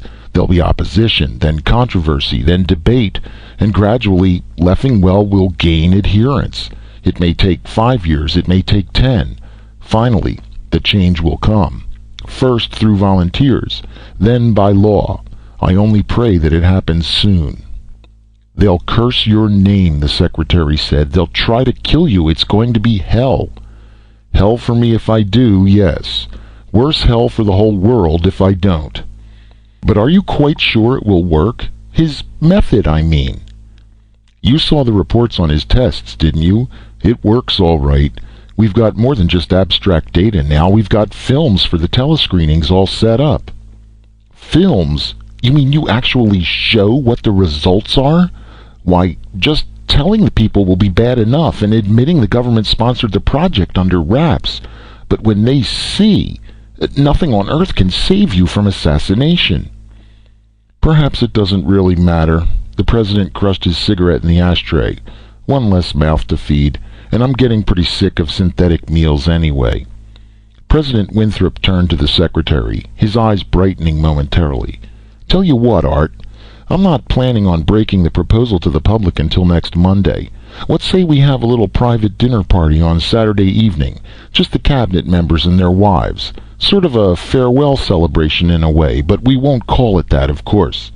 Chef tells me there's still 20 pounds of hamburger in the freezers. 20 pounds of hamburger? You mean it? The Secretary of State was smiling too. That's right. The President of the United States grinned in anticipation. Been a long time since I've tasted a real honest-to-goodness hamburger.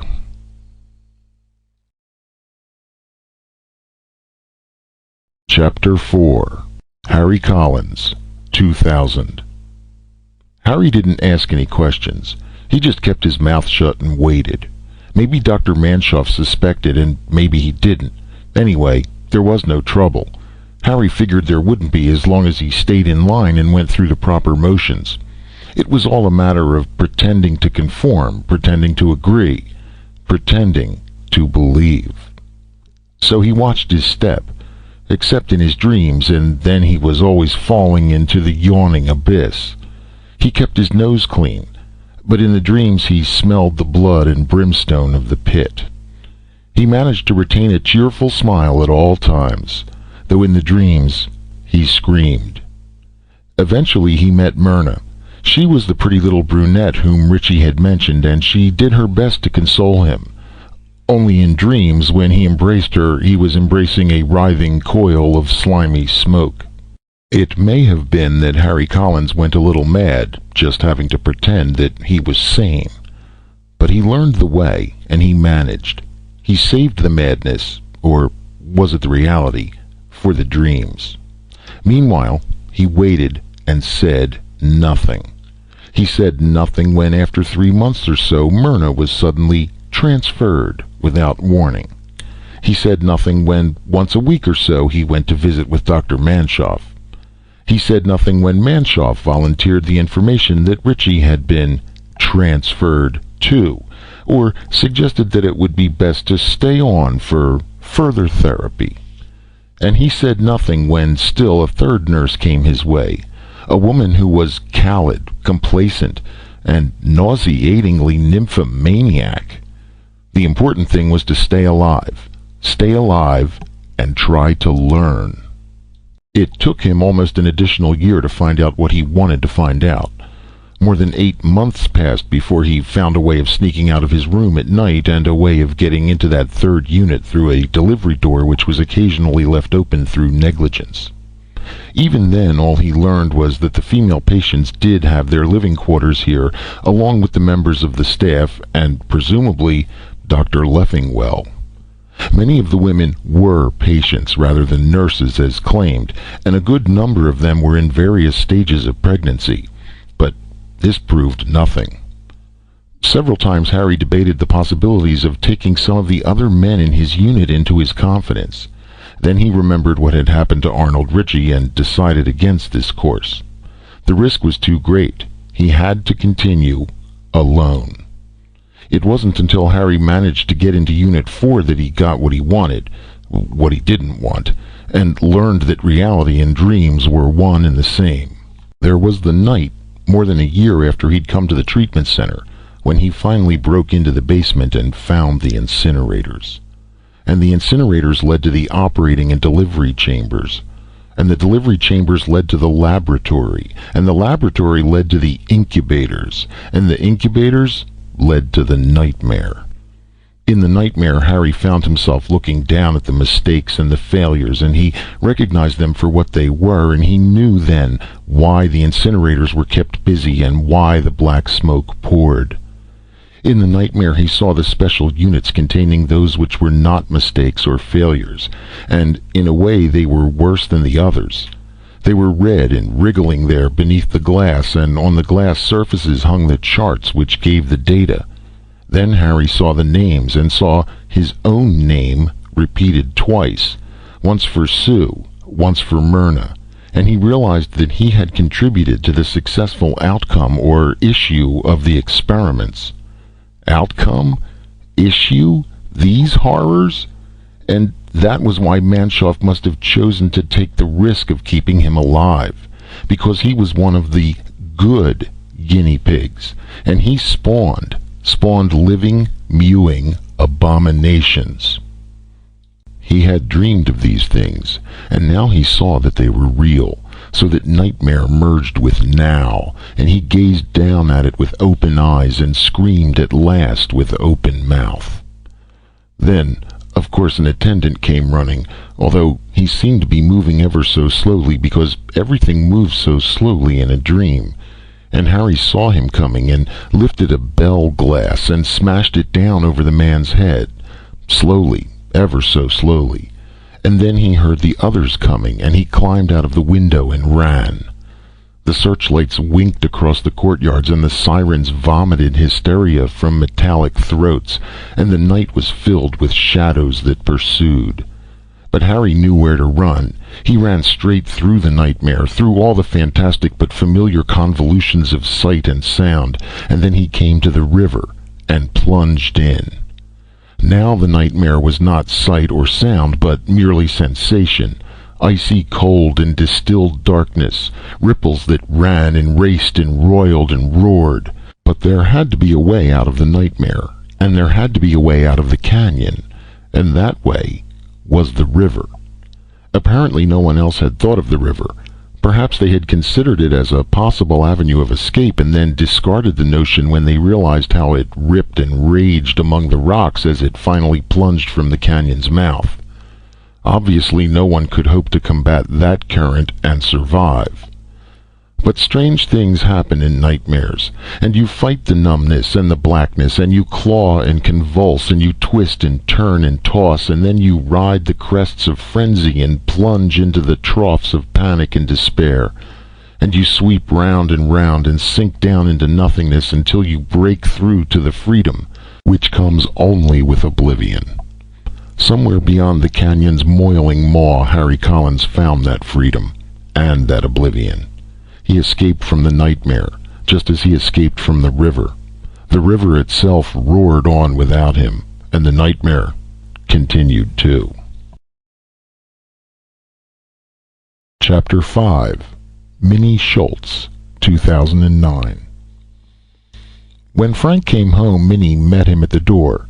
She didn't say a word, just handed him the envelope containing the notice. "What's the matter?" Frank asked, trying to take her in his arms. "You been crying?" "Never mind," Minnie freed herself. "Just read what it says there." Frank read slowly, determinedly. His features contorted in concentration.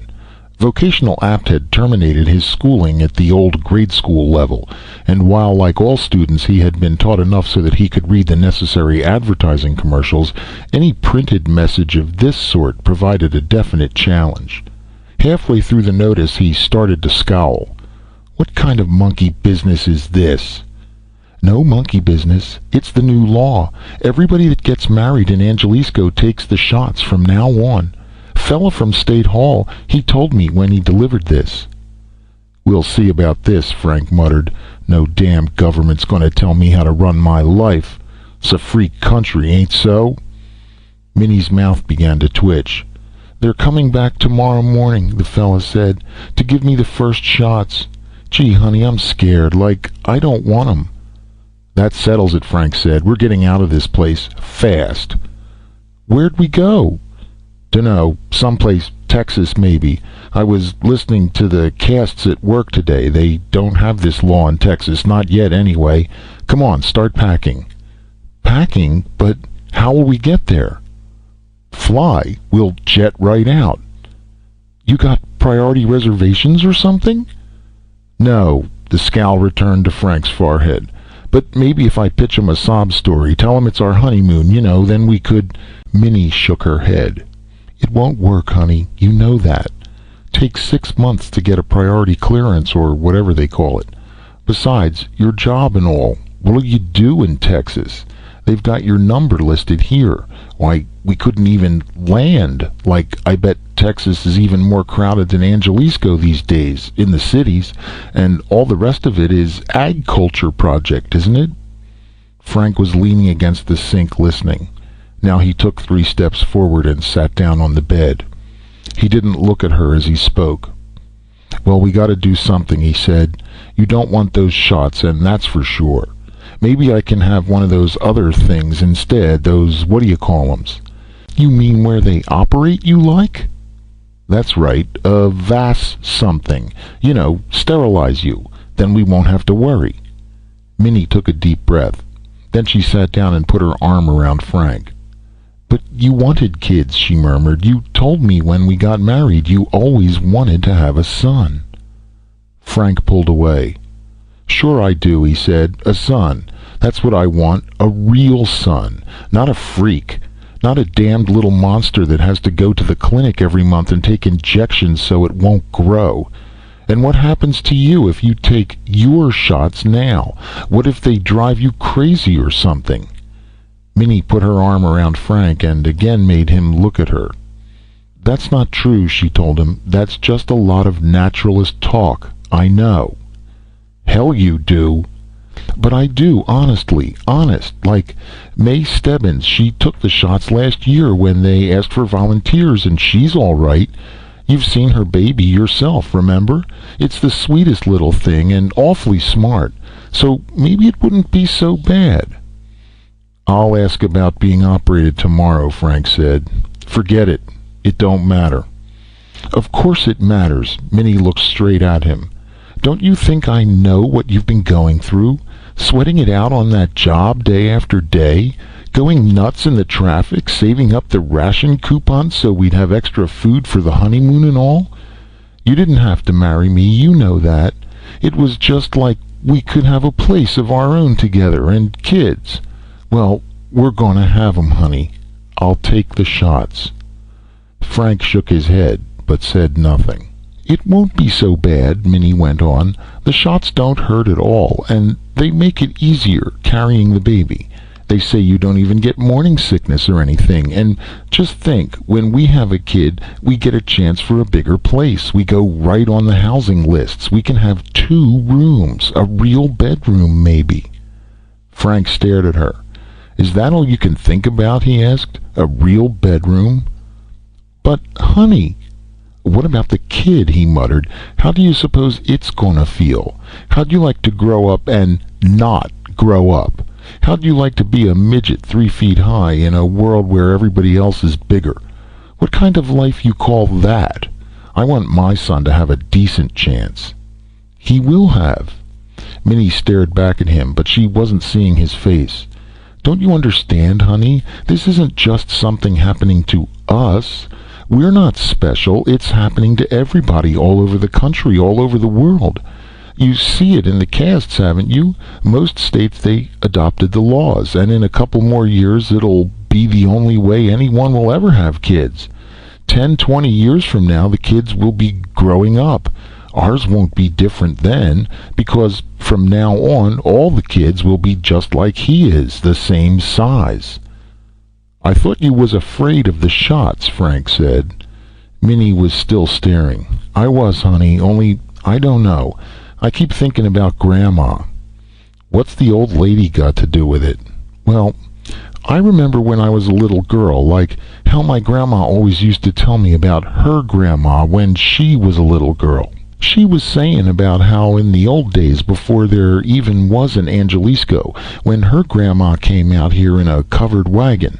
Just think, honey, she was younger than I am, and she come thousands and thousands of miles in a wagon, with real horses like. Wasn't any houses, no people or nothing, except Indians that shot at them. And they climbed up the mountains, and they crossed over the deserts, and went hungry and thirsty, and had fights with those Indians all the way. But they never stopped until they got here, because they was the pioneers." "Pioneers?" "That's what Grandma said her grandma called herself, a pioneer. She was real proud of it too, because it means having the courage to cut loose from all the old things and try something new when you need to start a whole new world, or a whole new kind of life." She sighed. "I always wanted to be a pioneer but I never thought I'd get the chance." "What are you talking about? What's all this got to do with us or having a kid?" "Don't you see, taking these shots, having a baby this new way, it's sort of being a pioneer too. Gonna help bring a new kind of people into a new kind of world. And if that's not being a pioneer, like it's the closest I can come to it, it sounds right to me now." Minnie smiled and nodded. "I guess I made up my mind just now. I'm taking the shots." "Hell you are," Frank told her. "We'll talk about it some more in the morning." But Minnie continued to smile. And that night, as she lay in the utility bed, the squeaking of the springs became the sound of turning wheels. The plastic walls and the ceiling of the 18th floor apartment turned into billowing canvas, and the thunder of the passing jets transformed itself into the drumming hoofbeats of a million buffalo. Let Frank talk to her again in the morning if he liked, Minnie thought. It wouldn't make any difference now, because you can't stop us pioneers. Chapter 6. Harry Collins, 2012. Harry crouched behind the boulders, propping the rifle up between the rocks, and adjusted the telescopic sights. The distant doorway sprang into sharp focus. Grunting with satisfaction, he settled down to his vigil. The rifle barrel had been dulled down against detection by reflection, and Harry's dark glasses protected him against the glare of the morning sun. He might have to wait several hours now, but he didn't care. It had taken him 12 years to come this far, and he was willing to wait a little while longer. 12 years. Was it really that long? A mirror might have answered him. A mirror might have shown him the harsh features of a man of 42. But Harry needed no mirror. He could remember the past dozen years only too easily, though they had not been easy years. Surviving the river was only the beginning. Animal strength carried him through that ordeal, but he emerged from the river as an animal, a wounded animal, crawling through the brush in an arroyo outside the southern Colorado Canyon. And it was animal cunning which had preserved him. He'd wandered several days until he encountered Emil Grizek and his outfit. By that time he was half-starved and completely delirious. It took a month until he was up and around again. But Emil and the boys had nursed him through. They took turns caring for him in the bunkhouse. Their methods were crude but efficient, and Harry was grateful. Best of all, they asked no questions. Harry's status was that of a hunted fugitive without a vocational apt record or rating. The authorities or any prospective employers would inquire into these things, but Emil Grizek never seemed curious. By the time Harry was up and around again, he'd been accepted as one of the bunch. He told them his name was Harry Sanders, and that was enough. 2 months after they found him, he'd signed on with Emil Grizek and found a new role in life. Harry Collins, advertising copywriter, had become Harry Sanders, working cowhand. There was surprisingly little difficulty. Grizek had absentee employers who weren't interested in their foreman's methods just as long as he recruited his own wranglers for the Bar B Ranch. Nobody demanded to see apt cards or insisted on making out the formal work reports, and the pay was in cash. Cowhands were hard to come by these days, and it was an unspoken premise that the men taking on such jobs would be vagrants, migratory workers, fugitives from justice and injustice. A generation or so ago they might have become tramps, but the last of the hobos had vanished along with the last of the freight trains. Once the derelicts haunted the canyons of the big cities. Today there was no place for them there, so they fled to the canyons of the West.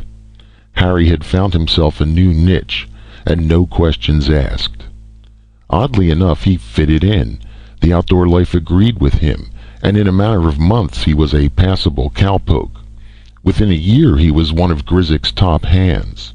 He learned to ride a bucking jeep with the best of them, and he could spot, single out, and stun a deer in 40 seconds flat, then use his electronic brander on it and have the critter back on its feet in just under a minute. Work was no problem, and neither was recreation. The bunkhouse offered crude but adequate facilities for living. Old-fashioned air conditioning and an antique infrared broiler seemed good enough for roughing it, and Cookie at least turned out real man-sized meals. Eating genuine beef and honest-to-goodness baked bread was a treat, and so was having the luxury of all that space in the sleeping quarters. Harry thrived on it. And some of the other hands were interesting companions. True, they were renegades and mavericks, but they were each of them unique and individual, and Harry enjoyed listening to them fan the breeze during the long nights. There was Big Phil, who was pushing 60 now. You'd never know it, not unless you got him to talking about the old days when he'd been a boy in Detroit. His daddy had been one of the last of the Union men, back in the days of what they used to call the organized labor movement. He could tell you about wage-hour agreements and the Railroad Brotherhood and contract negotiations almost as if he knew of these things through personal experience. He even remembered the Democratic Party. Phil got out when the government took over and set up vocational apt and industrial supervision. That's when he drifted west. Tom Lowry's family had been military. He claimed to have been a member of the last graduating class ever to leave West Point. When the armament race ended, his prospects of a career vanished, and he settled down as a guard at Canaveral. Finally, he'd headed for the open country. Bassett was the scholar of the outfit. He could sit around and quote old-time book authors by the hour, classic writers like Prather and Spillane. In another age he might have been a college professor or even a football coach. He had an aptitude for the arts. And there was Lobo the misogynist who had fled a wife and 11 children back in Monterey. And Januzki, who used to be mixed up with one of those odd religious cults out on the coast. He bragged he'd been one of the big daddy-os in the Beat Generationists, and he argued with Bassett about some old-time evangelist named Kerouac. Best of all, though, Harry liked talking to Nick Kendrick. Nick's hobby was music, and he treasured his second-hand stereophonic unit and collection of tapes. He, too, was a classicist in his way, and there was many a long winter night when Harry sat there listening to ancient folk songs. The quaint atonalities of progressive jazz and the childishly frantic rhythms of cool sounds were somehow soothing and reassuring in their reminder of a simpler heritage from a simpler age. But above all, these men were wranglers, and they took a peculiar pride in the traditions of their own calling. There wasn't a one of them who wouldn't spend hours mulling over the lore of the range and the prairie.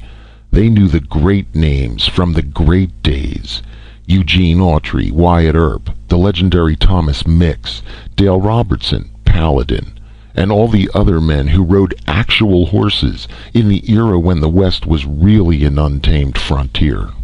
And like the cowboys they were, they maintained the customs of other days. Every few months they rode a bucking helicopter into some raw western town, Las Vegas or Reno, or even go over to Palm Springs to drink recklessly in the cocktail lounges, gamble wildly at the slots, or go down the line with some telescreen model on location for outdoor ad backgrounds. There were still half a dozen such sin cities scattered throughout the West. Even the government acknowledged the need of lonely men to blow off steam. And though ag culture officially disapproved of the whole cowhand system and talked grimly of setting up new and more efficient methods for training personnel and handling the cattle ranges, nothing was ever done. Perhaps the authorities knew that it was a hopeless task. Only the outcasts and iconoclasts had the temperament necessary to survive such loneliness under an open sky. City-dwelling conformists just could not endure the monotony. But even Emil Grizik's hands marveled at the way Harry lived. He never joined them in their disorderly descent upon the scarlet cities of the plain, and most of the time he didn't even seem to watch the telescreen. If anything, he deliberately avoided all possible contact with civilization. Since he never volunteered any information about his own past, they privately concluded that he was just a psychopathic personality. Strong regressive and seclusive tendencies, Bassett explained solemnly. Sure, Nick Kendrick nodded wisely.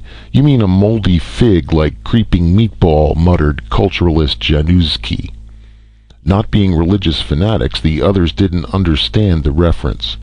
But gradually they came to accept Harry's isolationist ways as the norm, at least for him. And since he never quarreled, never exhibited any signs of dissatisfaction, he was left to his own pattern. Thus it was all the more surprising when that pattern was rudely and abruptly shattered. Harry remembered the occasion well. It was the day the Leff Law was officially upheld by the Supremist courts. The whole business came over the telescreens, and there was no way of avoiding it. You couldn't avoid it, because everybody was talking about it, and everybody was watching. Now what do you think? Emil Grizzik demanded. Any woman who wants a baby, she's got to have those shots. They say kids shrink down into nothing, weigh less than 2 pounds when they're born, and never grow up to be any bigger than midgets. You ask me, the whole thing's plumb loco, to say nothing of psychotic. I dunno. This from Big Phil. Reckon they just about have to do something, the way the cities are filling up and all. Tell me every spot in the country except for the plain states here is busting at the seams. Same in Europe, Africa, South America. Running out of space, running out of food all over the world. This man Leffingwell figures on cutting down on size so's to keep the whole shebang going. But why couldn't it be done on a voluntary basis? Bassett demanded. These arbitrary rulings are bound to result in frustrations. And can you imagine what will happen to the individual family constellations? Take a couple that already has two youngsters as of now. Suppose the wife submits to the inoculations for her next child, and it's born with a size mutation. How in the world will that child survive as a midget in a family of giants? There'll be untold damage to the personality. We've heard all those arguments, Tom Lowry cut in. The naturalists have been handing out that line for years. What happens to the new generation of kids? How do we know they won't be mentally defective? How can they adjust? By what right does the government interfere with private lives, personal religious beliefs, all that sort of thing? For over 10 years now, the debate's been going on. And meanwhile, time is running out. Space is running out. Food is running out. It isn't a question of individual choice anymore. It's a question of group survival. I say the courts are right. We have to go according to law, and back the law up with force of arms if necessary. We get the message, Januski agreed, but something tells me there'll be trouble. Most folks need a midget like they need a monkey on their backs. It's a gasser, partners, said Nick Kendrick. Naturalists don't dig this. They'll fight it all along the line. Everybody's going to be all shook up. It's still a good idea, Lobo insisted. This Dr. Leffingwell, he has made the tests. For years he has given injections and no harm has come. The children are healthy, they survive, they learn in special schools. How do you know? Bassett demanded. Maybe it's all a lot of motivationalist propaganda. We have seen them on the telescreens, no? They could be faking the whole thing. But Leffingwell, he has offered the shots to other governments besides our own. The whole world will adopt them. What if some countries don't? What if our kids become midgets and the Asiatics refuse the inoculations? They won't. They need room even more than we do. No sense arguing, Emil Grizek concluded. It's the law. You know that. And if you don't like it, join the naturalists. He chuckled. But better hurry. Something tells me there won't be any naturalists around after a couple of years. Now that there's a left law, the government isn't likely to stand for too much criticism. He turned to Harry. What do you think? He asked. Harry shrugged. No comment, he said. But the next day he went to Grizek and demanded his full pay. Leaving? Grizek muttered. I don't understand. You've been with us almost 5 years. Where are you going? What you intend to do? What's got into you all of a sudden? Time for a change, Harry told him. I've been saving my money. Don't I know it? Never touched a penny in all this time. Grizek ran a hand across his chin. Say, if it's a raise you're looking for, I can... No thanks. It's not that. I've money enough. So you have. Around 18,000-20,000, I reckon, what with the bonuses. Emil Grizek sighed. Well, if you insist that's the way it's got to be, I suppose. When you plan on taking off? Just as soon as there's a copter available. Got one going up to Colorado Springs tomorrow morning for the mail. I can get you aboard, give you a check. I'll want my money in cash. Well, now, that isn't so easy. Have to send up for a special draft. Take a week or so. I can wait. All right, and think it over. Maybe you'll decide to change your mind. But Harry didn't change his mind, and 10 days later he rode a copter into town, his money belt strapped beneath his safety belt. From Colorado Springs he jetted to Kansas City, and from Kansas City to Memphis. As long as he had money, nobody asked any questions. He holed up in cheap airtels and waited for developments. It wasn't easy to accustom himself to urbanization again. He had been away from cities for over 7 years now, and it might as well have been 7 centuries. The overpopulation problem was appalling. The outlawing of private automotive vehicles had helped, and the clearing of the air lanes served a purpose. The widespread increase in the use of atomic power cut the smog somewhat, but the synthetic food was frightful, the crowding intolerable, and the welter of rules and regulations attending the performance of even the simplest human activity passed all his comprehension. Ration cards were in universal use for almost everything. Fortunately for Harry, the black market accepted cash with no embarrassing inquiries. He found that he could survive. But Harry's interest was not in survival. He was bent upon destruction. Surely the naturalists would be organized and planning a way. Back in '98, of course, they'd been an articulate minority without formal unity, an abstract amorphous group akin to the liberals of previous generations. A naturalist could be a Catholic priest, a Unitarian layman, an atheist factory hand, a government employee, a housewife with strong prejudices against governmental controls, a wealthy man who deplored the dangers of growing industrialization, an agriculture worker who dreaded the dwindling of individual rights, an educator who feared widespread employment of social psychology, or almost anyone who opposed the concept of mass man, mass motivated. Naturalists had never formed a single class, a single political party. Surely, however, the enactment of the Leffingwell Law would have united them. Harry knew there was strong opposition, not only on the higher levels, but amongst the general population.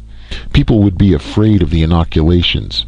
Theologians would condemn the process. Economic interests, real estate owners, and transportation magnates and manufacturers would sense the threat here.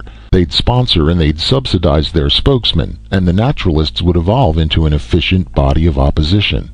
So Harry hoped, and so he thought, until he came out into the cities. Came out into the cities and realized that the very magnitude of mass man mitigated against any attempt to organize him, except as a creature who labored and consumed. Organization springs from discussion, and discussion from thought, but who can think in chaos, discuss in delirium, organize in a vacuum? And the common citizen, Harry realized, had seemingly lost the capacity for group action. He remembered his own existence years ago. Either he was lost in a crowd or he was alone at home. Firm friendships were rare, and family units survived on the flimsiest of foundations. It took too much time and effort to follow the rules, follow the traffic, follow the incessant routines governing even the simplest life pattern in the teeming cities. For leisure, there was the telescreen and the yellow jackets, and serious problems could be referred to the psych in routine checkups. Everybody seemed lost in the crowd these days. Harry discovered that Dr. Manshoff had indeed lied to him. Mental disorders were on the increase. He remembered an old book, one of the very first treatises on sociological psychology. The Lonely Crowd, wasn't it?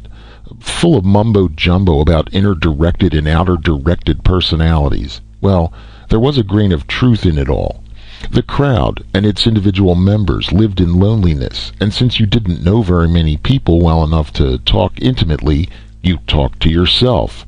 Since you couldn't get away from physical contact with others whenever you ventured abroad, you stayed inside, except when you had to go to work, had to line up for food rations or supplies, had to wait for hours for your checkups on off days. And staying inside meant being confined to the equivalent of an old-fashioned prison cell.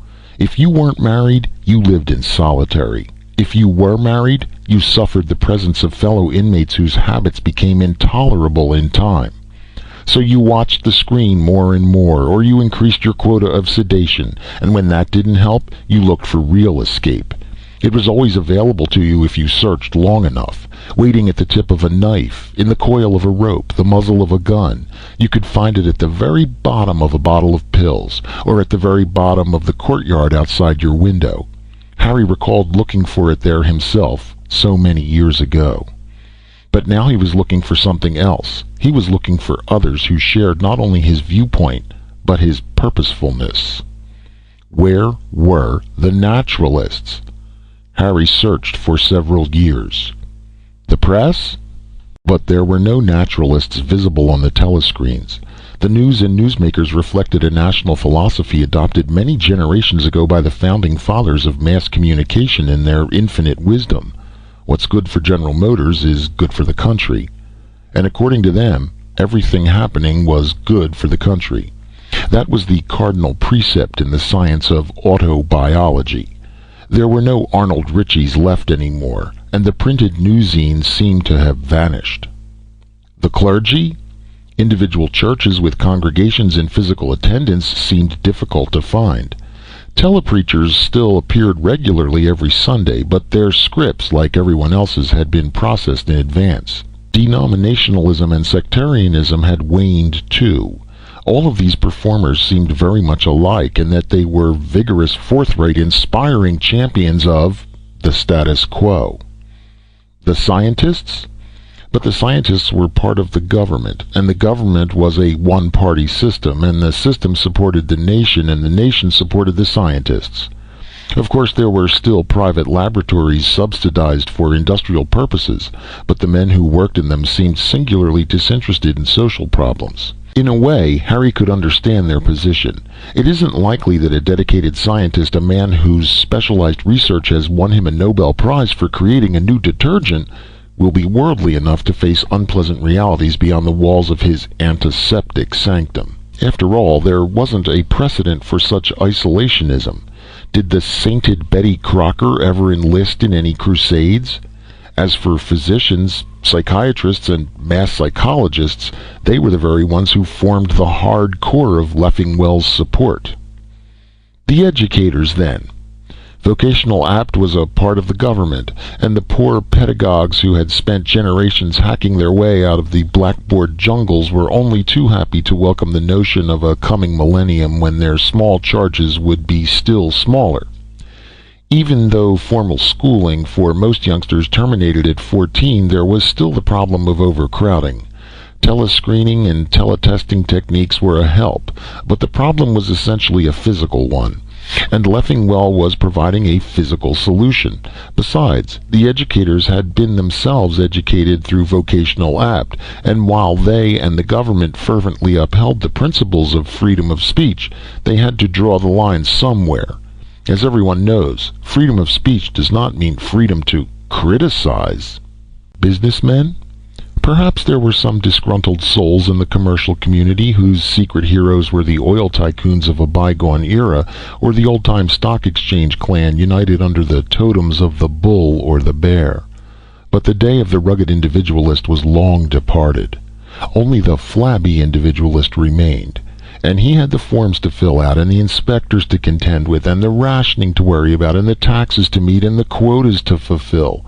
But in the long run, he managed. The businessman worked for the government, but the government also worked for him. His position was protected, and if the government said the left shots would solve the overpopulation problem without cutting down the number of consumers, well, was that really so bad? Why, in a generation or so there'd be even more consumers. That meant increased property values too. It took Harry several years to realize he'd never find naturalists organized for group action.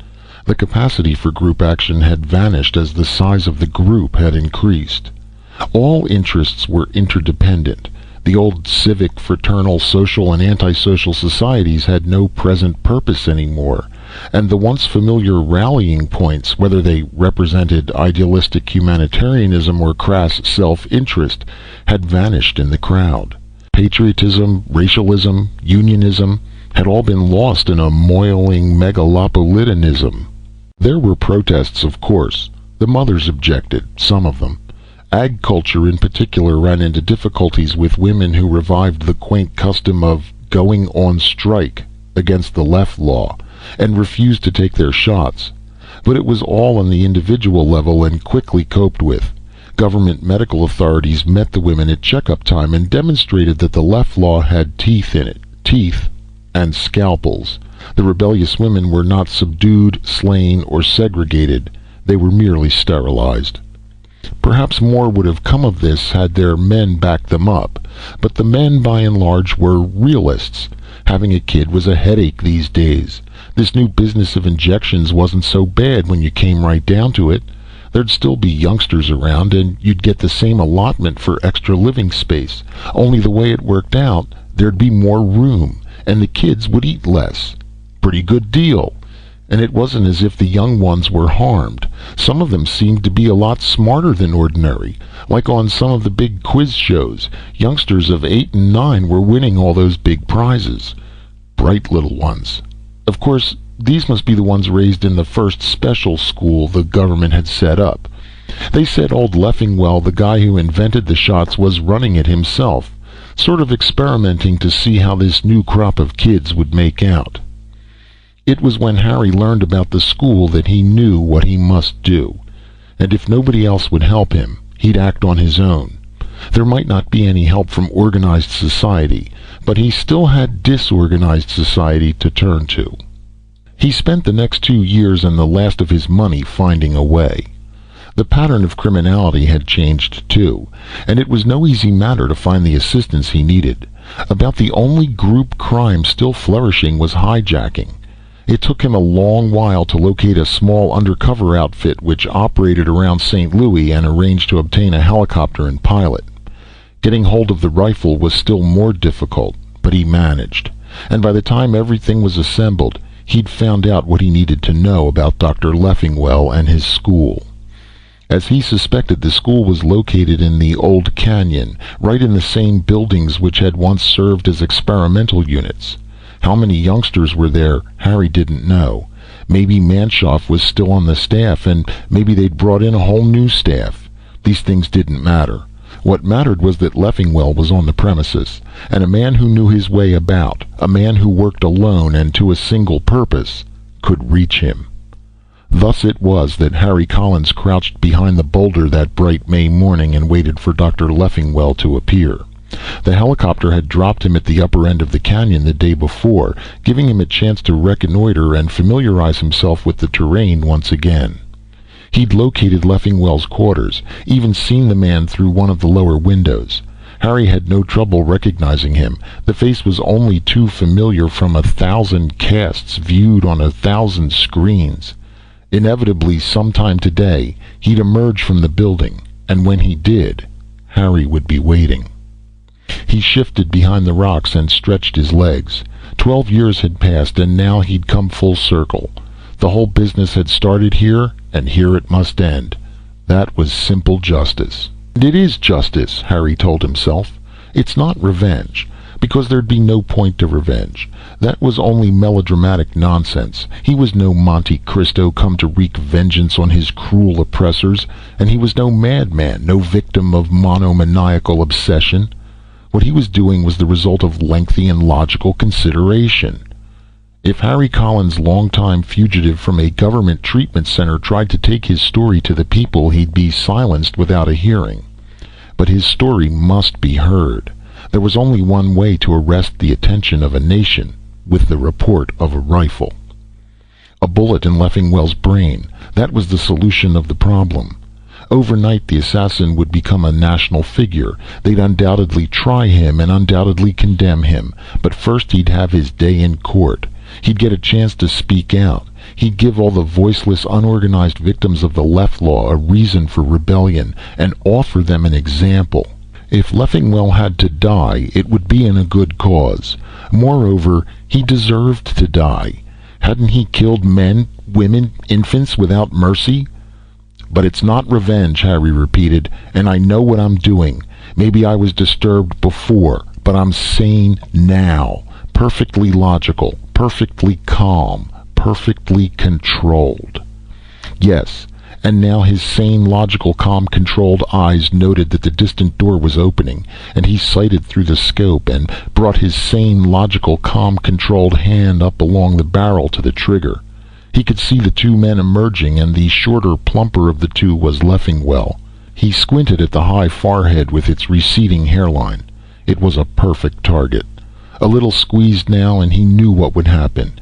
In his sane, logical, calm, controlled mind, he could visualize the way the black hole would appear in the center of that forehead, while behind it would be the torn and dripping redness flecked with gray. "What are you doing?" Harry whirled, staring down at the infant who stood smiling beside him. It was an infant, that was obvious enough, and implicit in the diminutive stature, the delicate limbs, and the oversized head. But infants do not wear the clothing of pre-adolescent boys. They do not enunciate with clarity. They do not stare coolly and knowingly at their elders. They do not say, "Why do you want to harm Dr. Leffingwell?" Harry gazed into the wide eyes. He couldn't speak. "You're sick, aren't you?" the child persisted. "Let me call the doctor. He can help you." Harry swung the rifle around. "I'll give you just 10 seconds to clear out of here before I shoot." The child shook his head. Then he took a step forward. "You wouldn't hurt me," he said gravely. "You're just sick. That's why you talk this way." Harry leveled the rifle. "I'm not sick," he muttered. "I know what I'm doing, and I know all about you too. You're one of them, aren't you? One of the first Leffingwell brood of illegitimates." The child took another step forward. "I'm not illegitimate," he said. "I know who I am. I've seen the records. My name is Harry Collins." Somewhere the rifle exploded, the bullet hurtling harmlessly overhead, but Harry didn't hear it.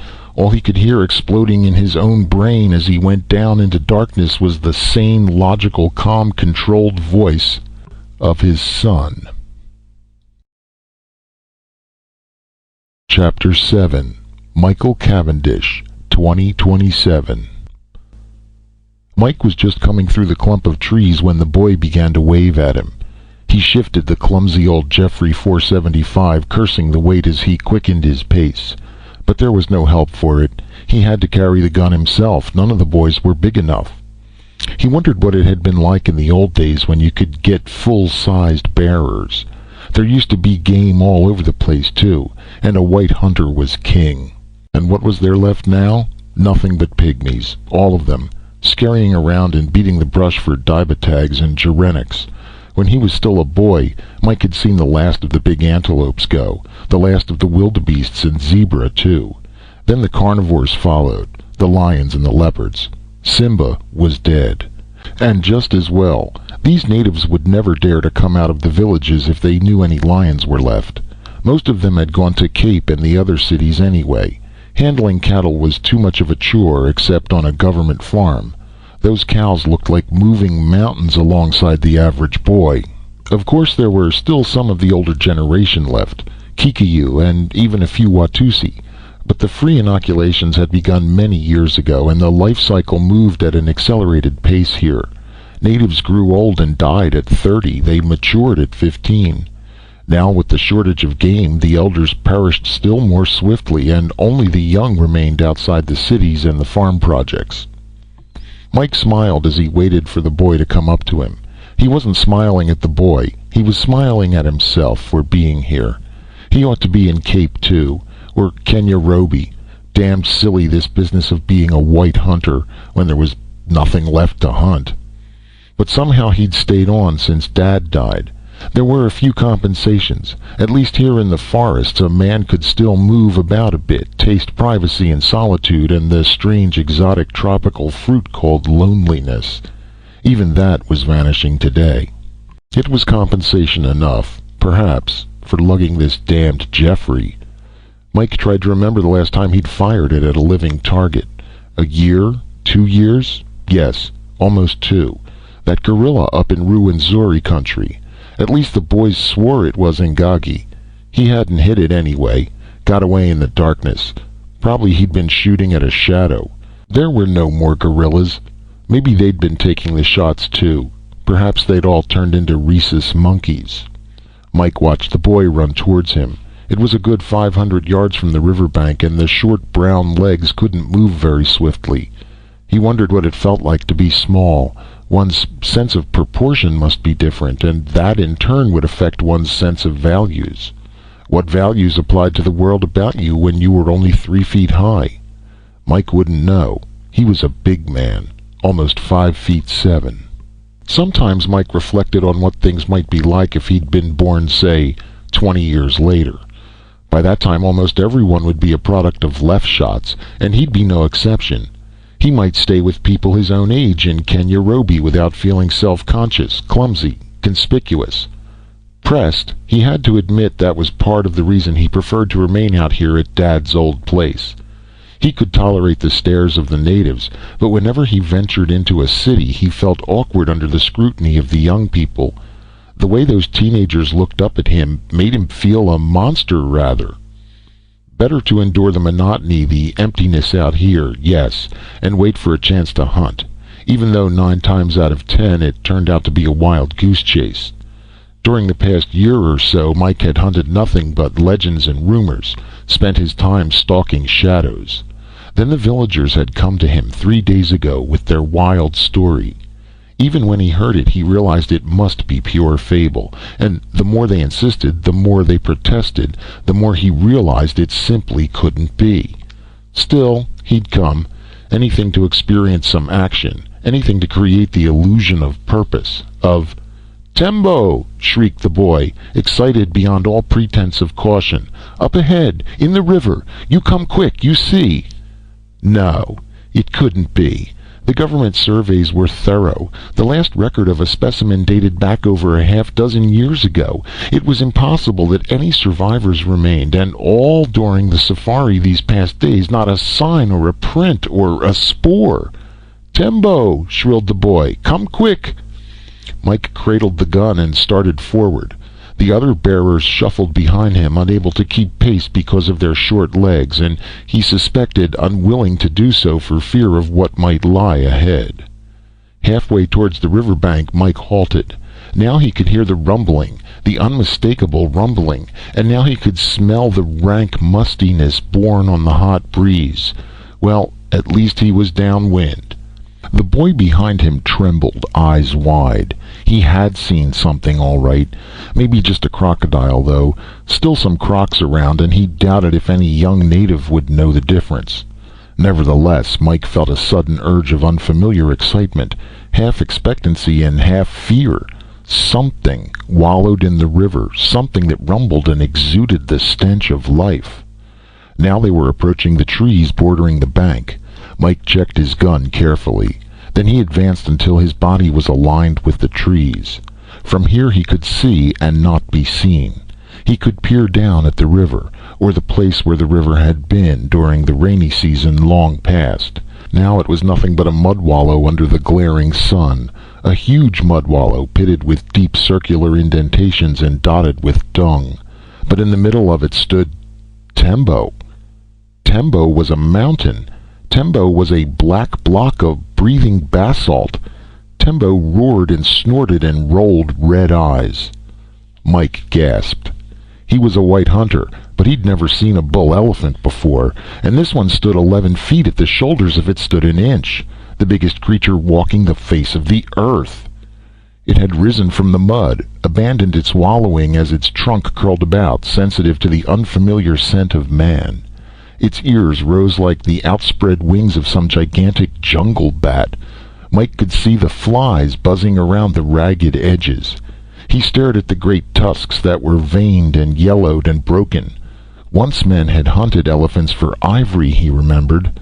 But how could they? Even with guns, how had they dared to confront a moving mountain? Mike tried to swallow, but his throat was dry. The stock slipped through his clammy hands.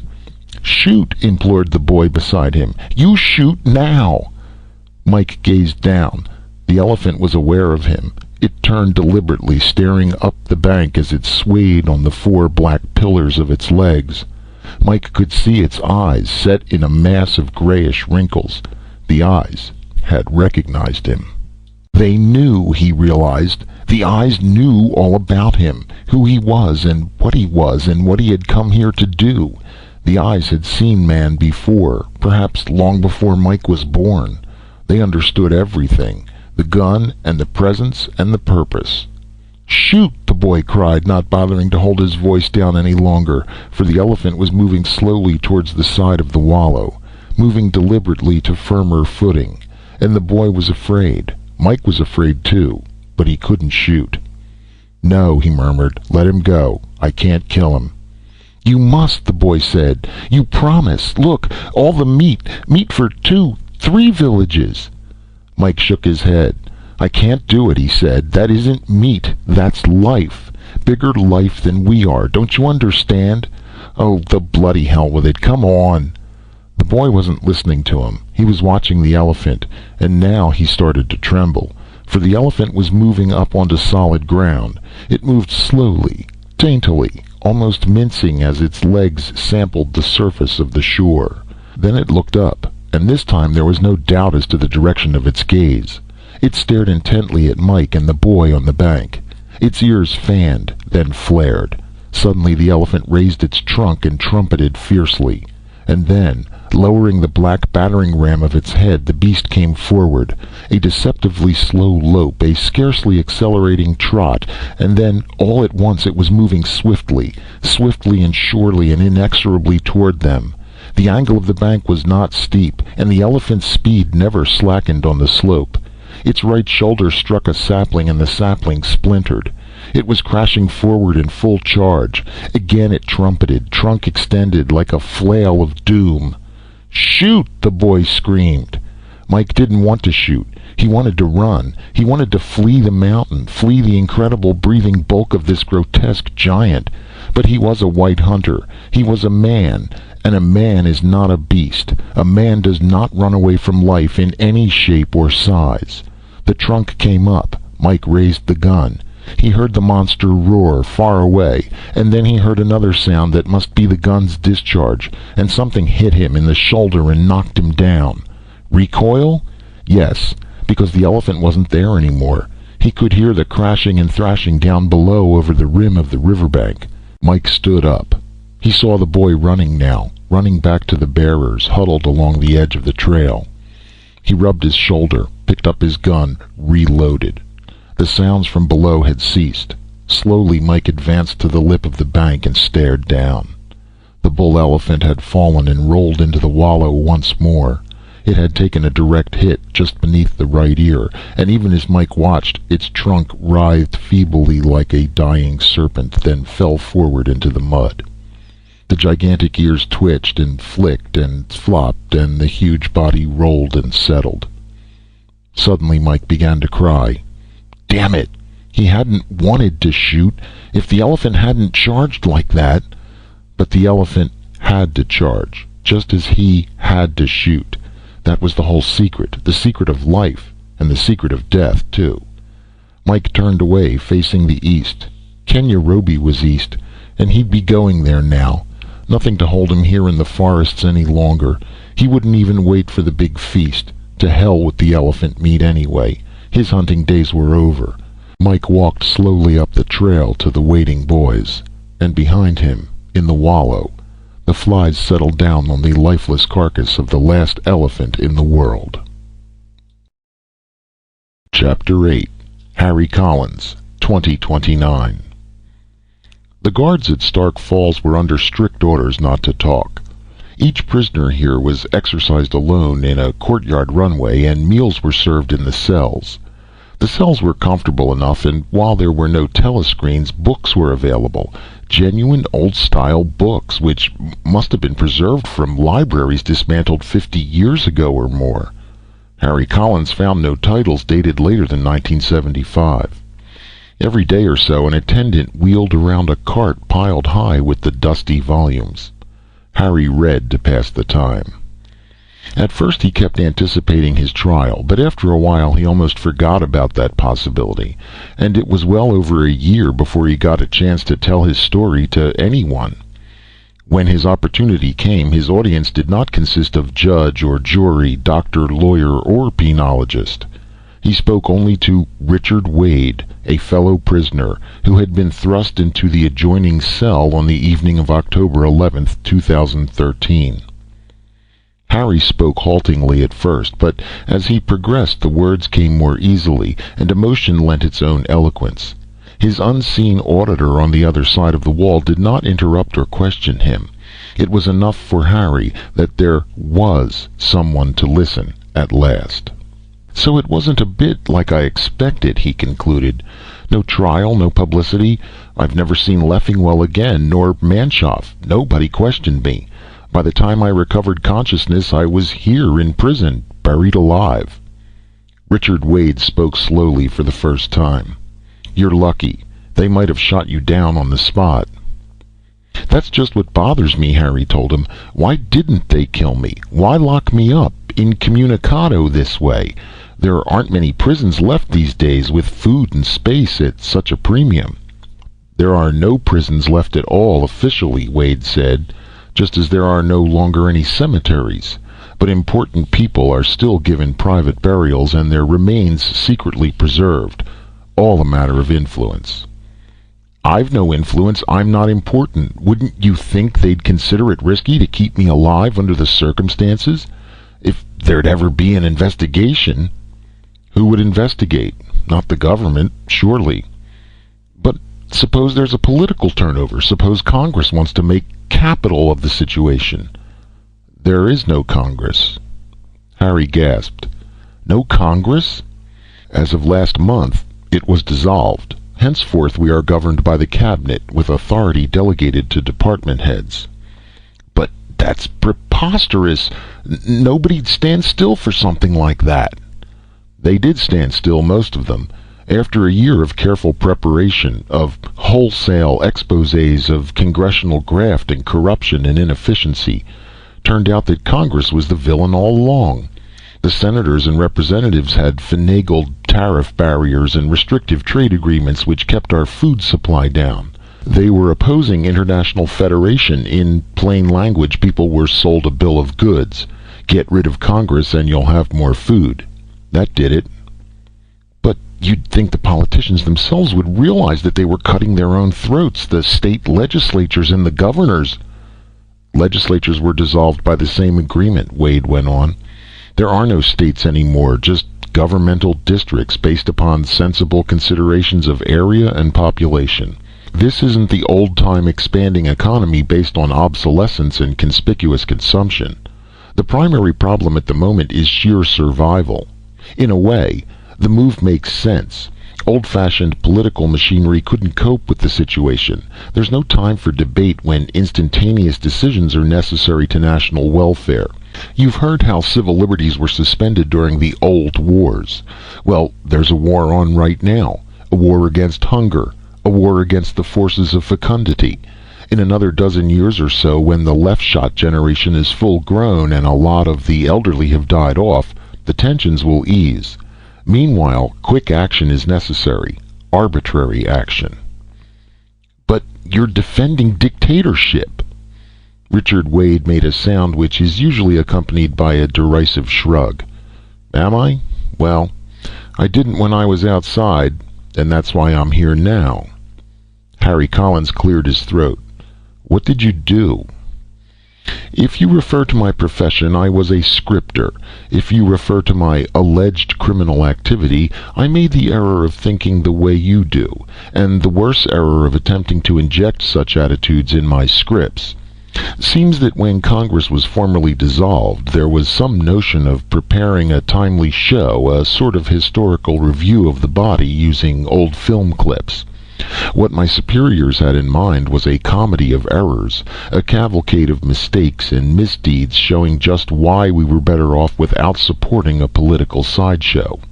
Well, I carried out the assignment and edited the films, but when I drafted a rough commentary, I made the mistake of taking both a pro and con slant. Nothing like that ever reached the telescreens, of course, but what I did was promptly noted. They came for me at once and hustled me off here. I didn't get a hearing or a trial either. But why didn't they execute you? Or, Harry hesitated, is that what you expect? Why didn't they execute you? Wade shot back. He was silent for a moment before continuing. No, I don't expect anything like that now. They'd have done it on the spot if they intended to do so at all.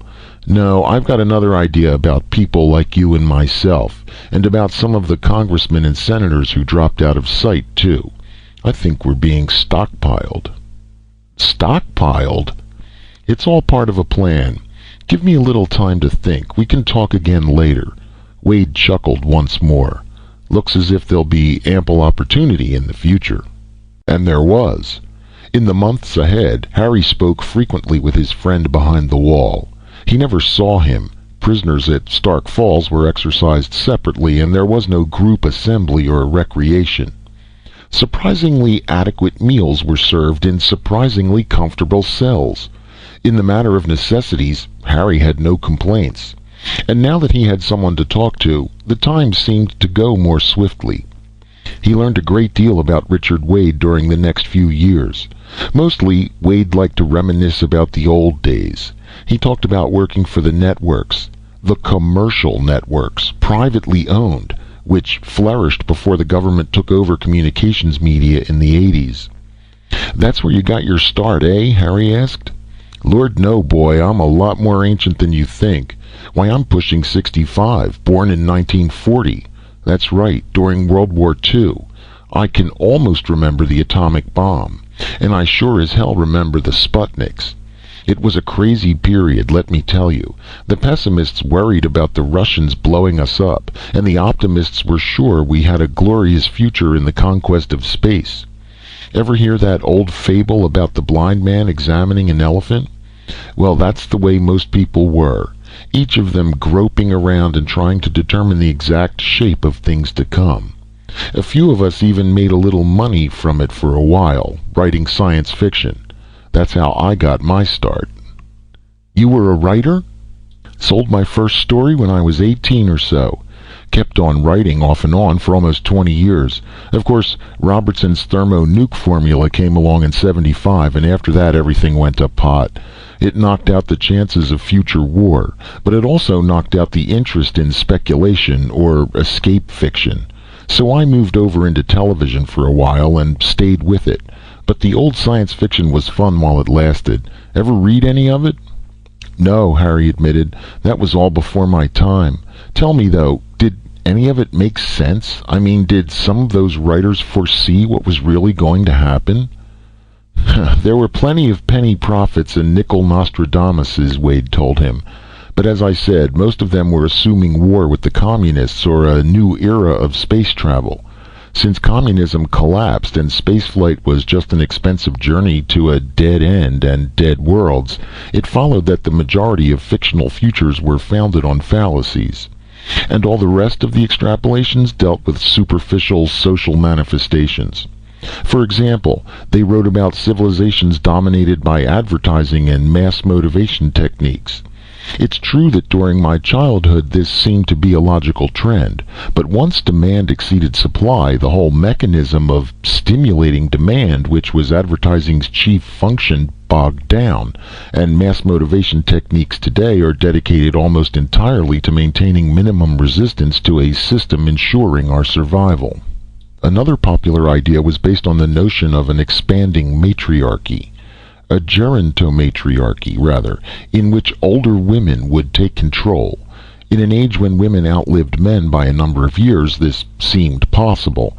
Now, of course, shortened working hours and medical advances have equalized the lifespan, and since private property has become less and less of a factor in dominating our collective destinies, it hardly matters whether the male or female has the upper hand. Then there was the common theory that technological advances would result in a push-button society where automatons would do all the work. And so they might if we had an unlimited supply of raw materials to produce robots and unlimited power sources to activate them.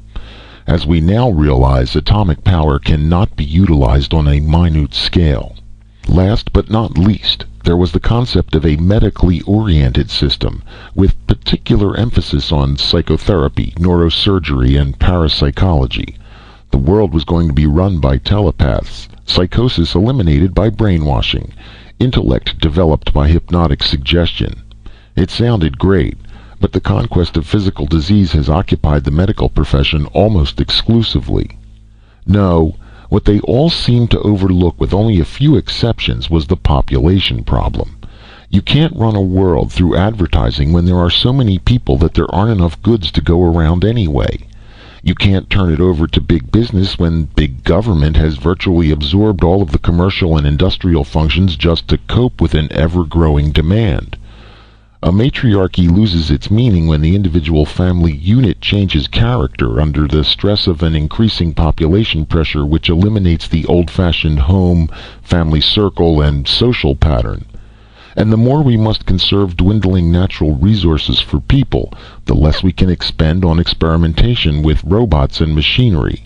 As for the psychologist-dominated society, there are just too many patients and not enough physicians. I don't have to remind you that the military caste lost its chance of control when war disappeared, and that religion is losing ground every day. Class lines are vanishing, and racial distinctions will be going next. The old idea of a world federation is becoming more and more practical. Once the political barriers are down, miscegenation will finish the job.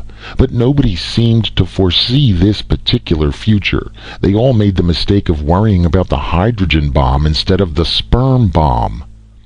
Harry nodded thoughtfully, although Wade couldn't see his response. But isn't it true that there's a little bit of each of these concepts in our actual situation today, he asked. I mean, government and business are virtually one and the same, and they do use propaganda techniques to control all media. As for scientific research, look at how we've rebuilt our cities and developed synthetics for food and fuel and clothing and shelter. When it comes to medicine, there's Leffingwell and his inoculations. Isn't that all along the lines of your early science fiction? Where's your underground? Richard Wade demanded. My what? Your underground, Wade repeated. Hell, every science fiction yarn about a future society has its underground. That was the whole gimmick in the plot. The hero was a conformist who tangled with the social order. Come to think of it, that's what you did years ago. Only instead of becoming an impotent victim of the system, he'd meet up with the underground movement. Not some sour ball like your friend Richie, who tried to operate on his own hook without real plans or system, but a complete sub-rosa organization bent on starting a revolution and taking over. There'd be wise old priests and wise old crooks and wise old officers and wise old officials all playing a double game and planning a coup. Spies all over the place, get me? And in no time at all, our hero would be playing tag with the top figures in the government. That's how it all worked out in all the stories. But what happens in real life? What happened to you, for example? You fell for a series of stupid tricks, stupidly perpetrated, because the people in power are people, and not the kind of synthetic super intellects dreamt up by frustrated fiction fabricators. You found out that the logical candidates to constitute an underground were the naturalists. Again, they were just ordinary individuals with no genius for organization. As for coming in contact with key figures, you were actually on hand when Leffingwell completed his experiments, and you came back years later to hunt him down. Very much in the heroic tradition, I admit. But you never saw the man except through the telescopic sights of your rifle. That was the end of it. No modern-day Machiavelli has hauled you in to play cat-and-mouse games with you, and no futuristic Freud has bothered to wash your brain or soft-soap your subconscious. You just aren't that important, Collins. But they put me in a special prison. Why? Who knows? They put me here, too. You said something once about stockpiling us. What did you mean? Well, it was just an old science fiction idea. I suppose I'll tell you about it tomorrow, eh? And so the matter and Harry Collins rested for the night. The next day, Richard Wade was gone. Harry called to him and there was no answer. He cried out and he cursed and he paced his cell and he walked alone in the courtyard and he begged the impassive guards for information. And he sweated and he talked to himself and he counted the days and he lost count of the days. Then, all at once, there was another prisoner in the adjacent cell, and his name was William Chang, and he was a biologist. He was reticent about the crime he had committed, but quite voluble about the crimes committed by others in the world outside. Much of what he said about genes and chromosomes and recessive characteristics and mutation seemed incomprehensible to Harry. But in their talks, one thing emerged clearly enough. Chang was concerned for the future of the race. Leffingwell should have waited, he said. It's the second generation that will be important, as I tried to tell my people. Is that why you're here? Chang sighed. I suppose so. They wouldn't listen, of course. Overpopulation has always been the curse of Asia, and this seemed to be such an obvious solution, but who knows? The time may come when they need men like myself. So you were stockpiled too. What's that? Harry told him about Richard Wade's remarks, and together they tried to puzzle out the theory behind them. But not for long, because once again Harry Collins awoke in the morning to find the adjoining cell empty, and once again he was alone for a long time. At last a new neighbor came. His name was Lars Nilstrom. Nilstrom talked to him of ships and shoes and sealing wax and the 1,001 things men will discuss in their loneliness and frustration, including, inevitably, their reason for being here. Nilstrom had been an instructor under Vocational Apt, and he was at a loss to explain his presence at Stark Falls. When Harry spoke of the stockpiling theory, his fellow prisoner demurred. "It's more like Kafka than science fiction," he said, "but then, I don't suppose you've ever read any Kafka." "Yes, I have," Harry told him. "Since I came here I've done nothing but read old books. Lately they've been giving me micro scans. I've been studying up on biology and genetics. Talking to Chang got me interested. In fact, I'm really going in for self-education. There's nothing else to do." Self-education? That's the only method left nowadays. Nielstrom sounded bitter. "I don't know what's going to become of our heritage of knowledge in the future. I'm not speaking of technological skill. So-called scientific information is carefully preserved, but the humanities are virtually lost. The concept of the well-rounded individual is forgotten. And when I think of the crisis to come..." "What crisis?" "A new generation is growing up. 10 or 15 years from now we'll have succeeded in erasing political and racial and religious divisions. But there'll be a new and more dangerous differentiation, a physical one. What do you think will happen when half the world is around 6 feet tall and the other half under 3? "I can't imagine." "Well, I can. The trouble is, most people don't realize what the problem will be. Things have moved too swiftly. Why, there were more changes in the last 100 years than in the previous 1,000, and the rate of acceleration increases. Up until now, we've been concerned about too rapid technological development, but what we have to worry about is social development. Most people have been conditioned to conform."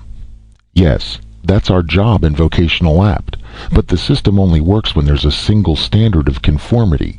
In a few years there'll be a double one, based on size. What then?"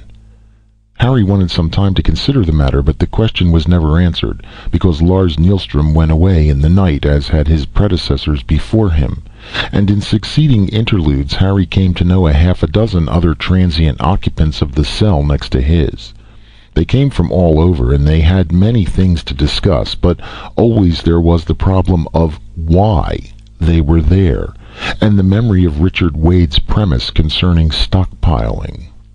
There came a time when the memory of Richard Wade merged with the memory of Arnold Ritchie. The past was a dim montage of life at the agency and the treatment center and the ranch, a recollection of lying on the riverbank with women in attitudes of apathotonis, or of lying against the boulders with a rifle. Somewhere there was an image of a child's wide eyes and a voice saying, "My name is Harry Collins." But that seemed very far away. What was real was the cell and the years of talking and reading the microscans and trying to find a pattern. Harry found himself describing it all to a newcomer who said his name was Austin, a soft-voiced man who became a resident of the next cell one day in 2029, and eventually he came to Wade's theory. Maybe there were a few wiser heads who foresaw a coming crisis, he concluded. Maybe they anticipated a time when they might need a few nonconformists, people like ourselves who haven't been passive or persuaded. Maybe we're the government's insurance policy. If an emergency arises, we'll be freed. And then what would you do? Austin asked softly.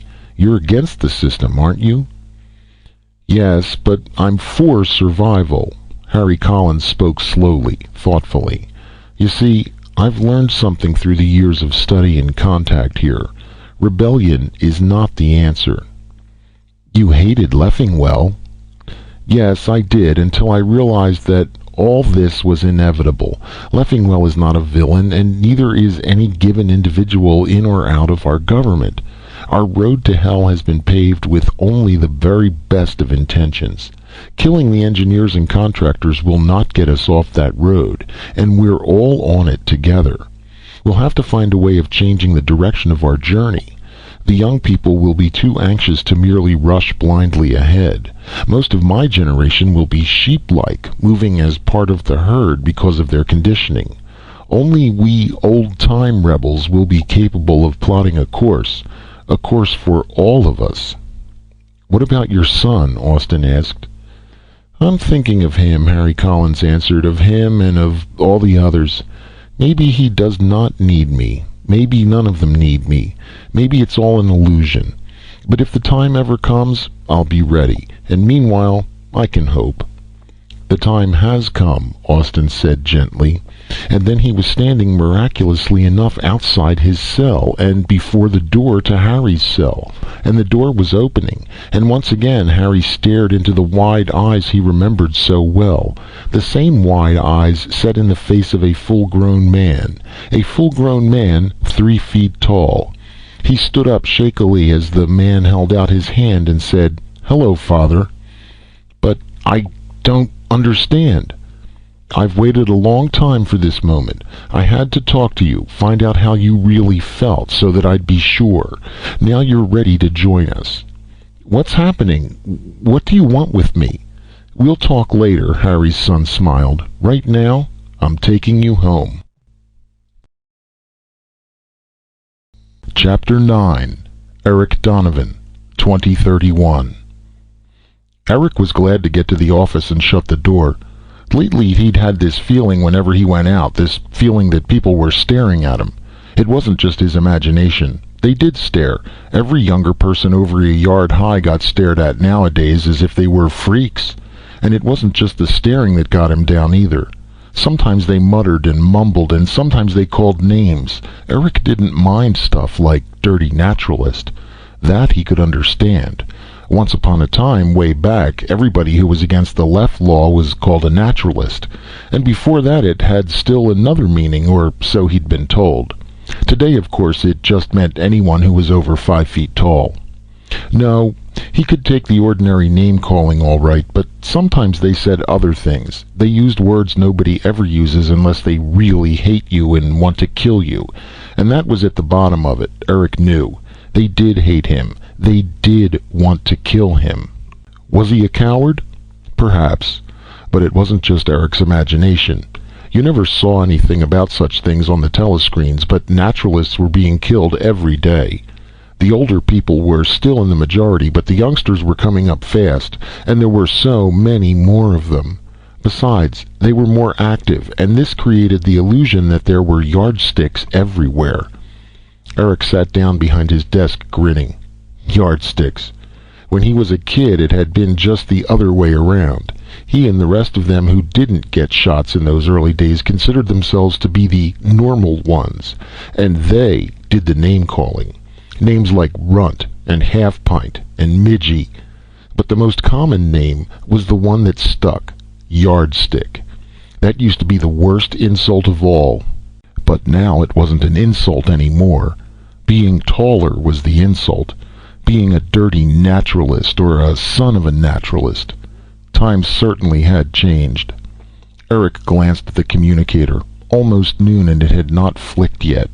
There he'd been, beaming these big offers. You'd think he'd get some response to an expensive beaming program, but no.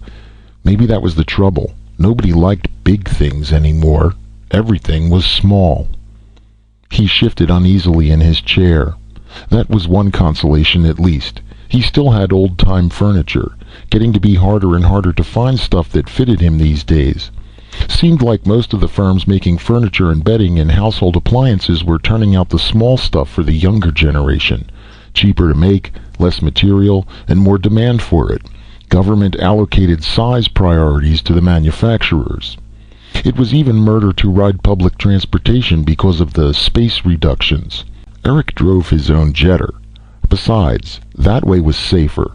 Crowded into a liner with a gang of yardsticks with only a few other naturalists around, there might be trouble. Oh, it was getting to be a yardstick world, and no mistake. Smaller furniture, smaller meals, smaller sizes and clothing, smaller buildings. That reminded Eric of something, and he frowned again. Damn it, why didn't the communicator flick? He should be getting some kind of inquiries. Hell, he was practically giving the space away. But there was only silence, as there had been all during this past week. That's why he let Lorette go. Sweet girl, but there was no work for her here anymore. No work and no pay either. Besides, the place spooked her. She'd been the one who suggested leaving, really. Eric, I'm sorry, but I just can't take this anymore. All alone in this huge building, it's curling my toes. At first he tried to talk her out of it. Don't be silly, Luscious. There's Bernstein down on 10 and Saltonstall above us and Wallaby and Son on 14. I tell you this place is coming back to life. I can feel it. I'll beam for tenants next week. You'll see. Actually, he'd been talking against his own fear and Lorette must have known it. Anyway, she left, and now he was here, alone. Alone. Eric didn't like the sound of that word, or the absence of sound behind it. 3 other tenants in a 90-story building. 3 other tenants in a place that had once held 3,000. Why, 50 years ago when this place went up, you couldn't buy a vacancy. Where had the crowds gone to? He knew the answer, of course. The left shots had created the new generation of yardsticks, and they lived in their own world, their shrunken, dehydrated world of dollhouses and miniatures. They deserted the old-fashioned skyscrapers and cut the big apartment buildings up into tiny cubicles. 2 could occupy the space formerly reserved for 1. That had been the purpose of the left shots in the first place, to put an end to overcrowding and conserve on resources. Well, it had worked out. Worked out too perfectly for people like Eric Donovan. Eric Donovan, rental agent for a building nobody wanted anymore. A 90-story mausoleum, and nobody could collect rent from ghosts. Ghosts. Eric damn near jumped through the ceiling when the door opened and this man walked in. He was tall and tow-headed. Eric stared. There was something vaguely familiar about his face. Something about those ears. That was it, those ears. No, it couldn't be. It wasn't possible. Eric stood up and held out his hand. "I'm Donovan," he said. The tow-headed man smiled and nodded. "Yes, I know. Don't you remember me?" "I thought I knew you from someplace. You wouldn't be Sam Walzik." The tow-headed man's smile became a broad grin. "That's not what you were going to say, Eric. You were going to say Handlehead, weren't you? Well, go on, say it. I don't mind. I've been called a lot worse things since we were kids together." "I can't believe it," Eric murmured. "It's really you, old Handlehead Walzik. And after all these years turning up to rent an office from me. Well, what do you know?" "I didn't come here to rent an office." "Oh? Then it was your name that brought me. I recognized it on the beamings. This is a social call, eh? Well, that's good. I don't get much company these days. Sit down and have a reef." Walzak sat down but refused the smoke. "I know quite a bit about your setup," he said. "You and your 3 tenants. It's tough, Eric." "Oh, things could be worse." Eric forced a laugh. "It isn't as if my bucks depended on the number of tenants in the building.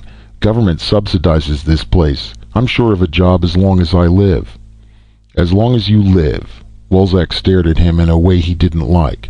"And just how long do you figure that to be?" "I'm only 26, Eric answered. "According to statistics, that gives me maybe another 60 years.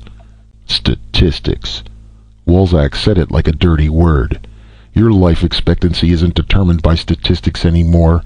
I say you don't have 60 months left. Perhaps not even 60 days. What are you trying to hand me?" "The truth, and don't go looking for a silver platter underneath it either." "But I mind my own business. I don't hurt anybody. Why should I be in any danger?" "Why does a government subsidy support 1 rental manager to sit here in this building every day, but 10 guards to patrol it every night?" Eric opened his mouth wide before shaping it for speech. "Who told you that?" "Like I said, I know the setup." Walzak crossed his legs, but he didn't lean back. "And in case you haven't guessed it, this is a business call, not a social one." Eric sighed. "Might have figured," he said. "You're a naturalist, aren't you?" "Of course I am. We all are." "Not I." "Oh yes, whether you like it or not, you're a naturalist too. As far as the yardsticks are concerned, everyone over 3 feet high is a naturalist, an enemy, someone to be hated and destroyed." "Think I'd believe that? Sure. I know they don't like us, and why should they? We eat twice as much, we take up twice the space, and I guess when we were kids we gave a lot of them a hard time. Besides, outside of a few exceptions like ourselves, all the younger generation are yardsticks, with more coming every year. The older people hold the key positions and the power. Of course there's a lot of friction and resentment, but you know all that." "Certainly," Walzak nodded. "All that and more, much more. I know that up until a few years ago, no yardstick held any public office or government position. Now they're starting to move in, particularly in Europe, Asia. But there's so many of them now, adults in their early 20s, that the pressure is building up. They're impatient, getting out of hand. They won't wait until the old folks die off. They want control now. And if they ever manage to get it, we're finished for good. Impossible, Eric said. Impossible? Wolzek's voice was a mocking echo. You sit there in this tomb, and when somebody tells you that the world you know has died, you refuse to believe it. Even though every night after you sneak home and huddle up inside your room trying not to be noticed, 10 guards patrol this place with subatomics so the yardstick gangs won't break in and take over. So they won't do what they did down south, overrun the office buildings and the factories and break them up, cut them down to size for living quarters. But they were stopped, Eric objected. I saw it on the telescreen. The security forces stopped them. Crapola. Wolzek pronounced the archaicism with studied care. You saw films, faked films. Have you ever traveled, Eric, been down south and seen conditions there? Nobody travels nowadays, you know that. Priorities. I travel, Eric, and I know.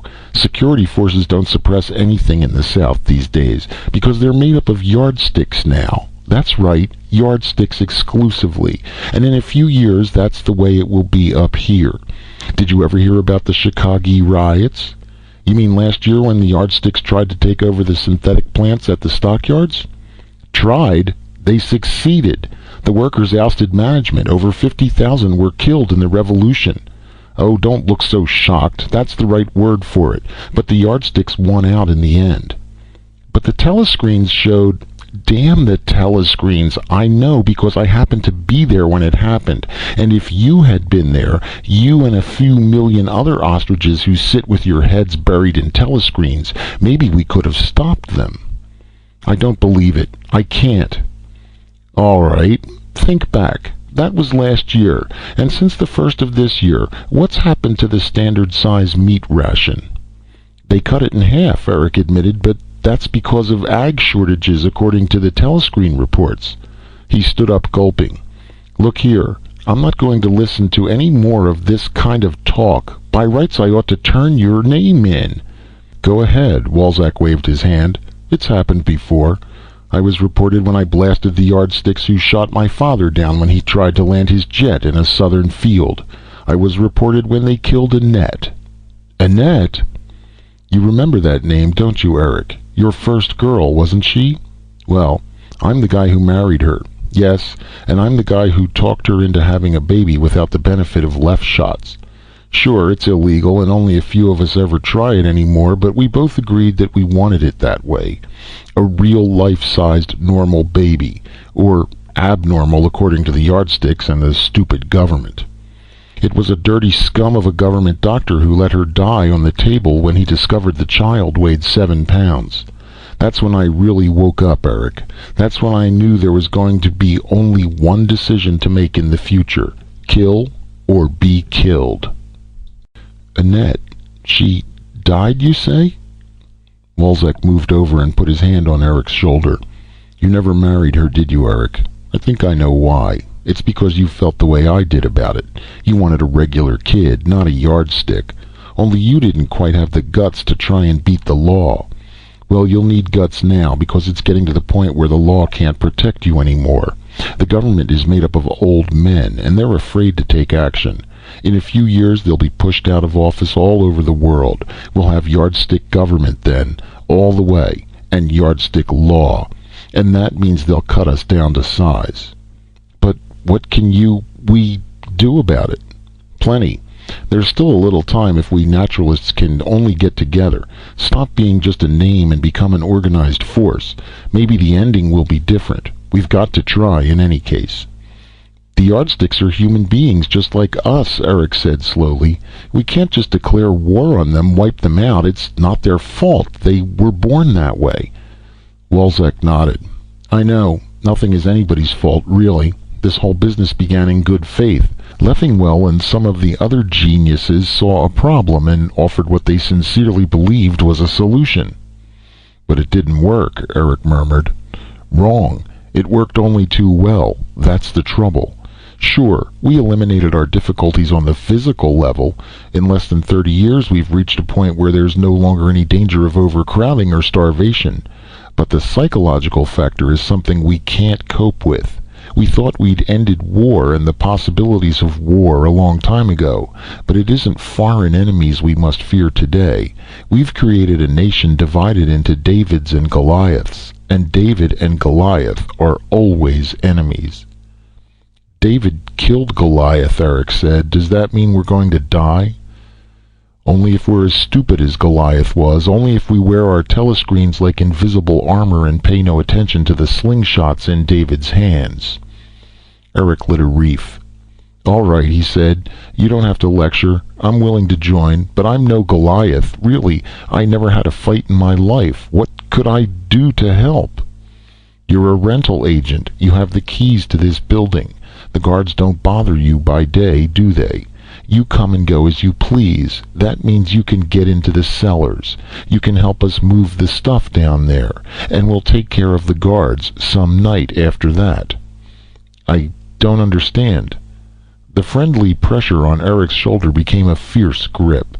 You don't have to understand. All you do is let us plant the stuff in the cellars and let us get rid of the guards afterwards in our own way. The yardsticks will do the rest. You mean take over the building when it's not protected? Of course. They'll take it over completely once they see there's no opposition, and they'll remodel it to suit themselves. And within a month, there'll be 10,000 yardsticks sitting in this place. The government will never stand still for that. Wake up. It's happening all over all the time, and nothing is being done to prevent it. Security is too weak and officials are too timid to risk open warfare. So the yardsticks win, and I'm going to see that they win this place.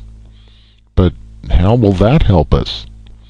You don't see it yet, do you? And neither will the yardsticks, until some fine day 3 or 4 months from now when we get around to what will be planted in the cellars.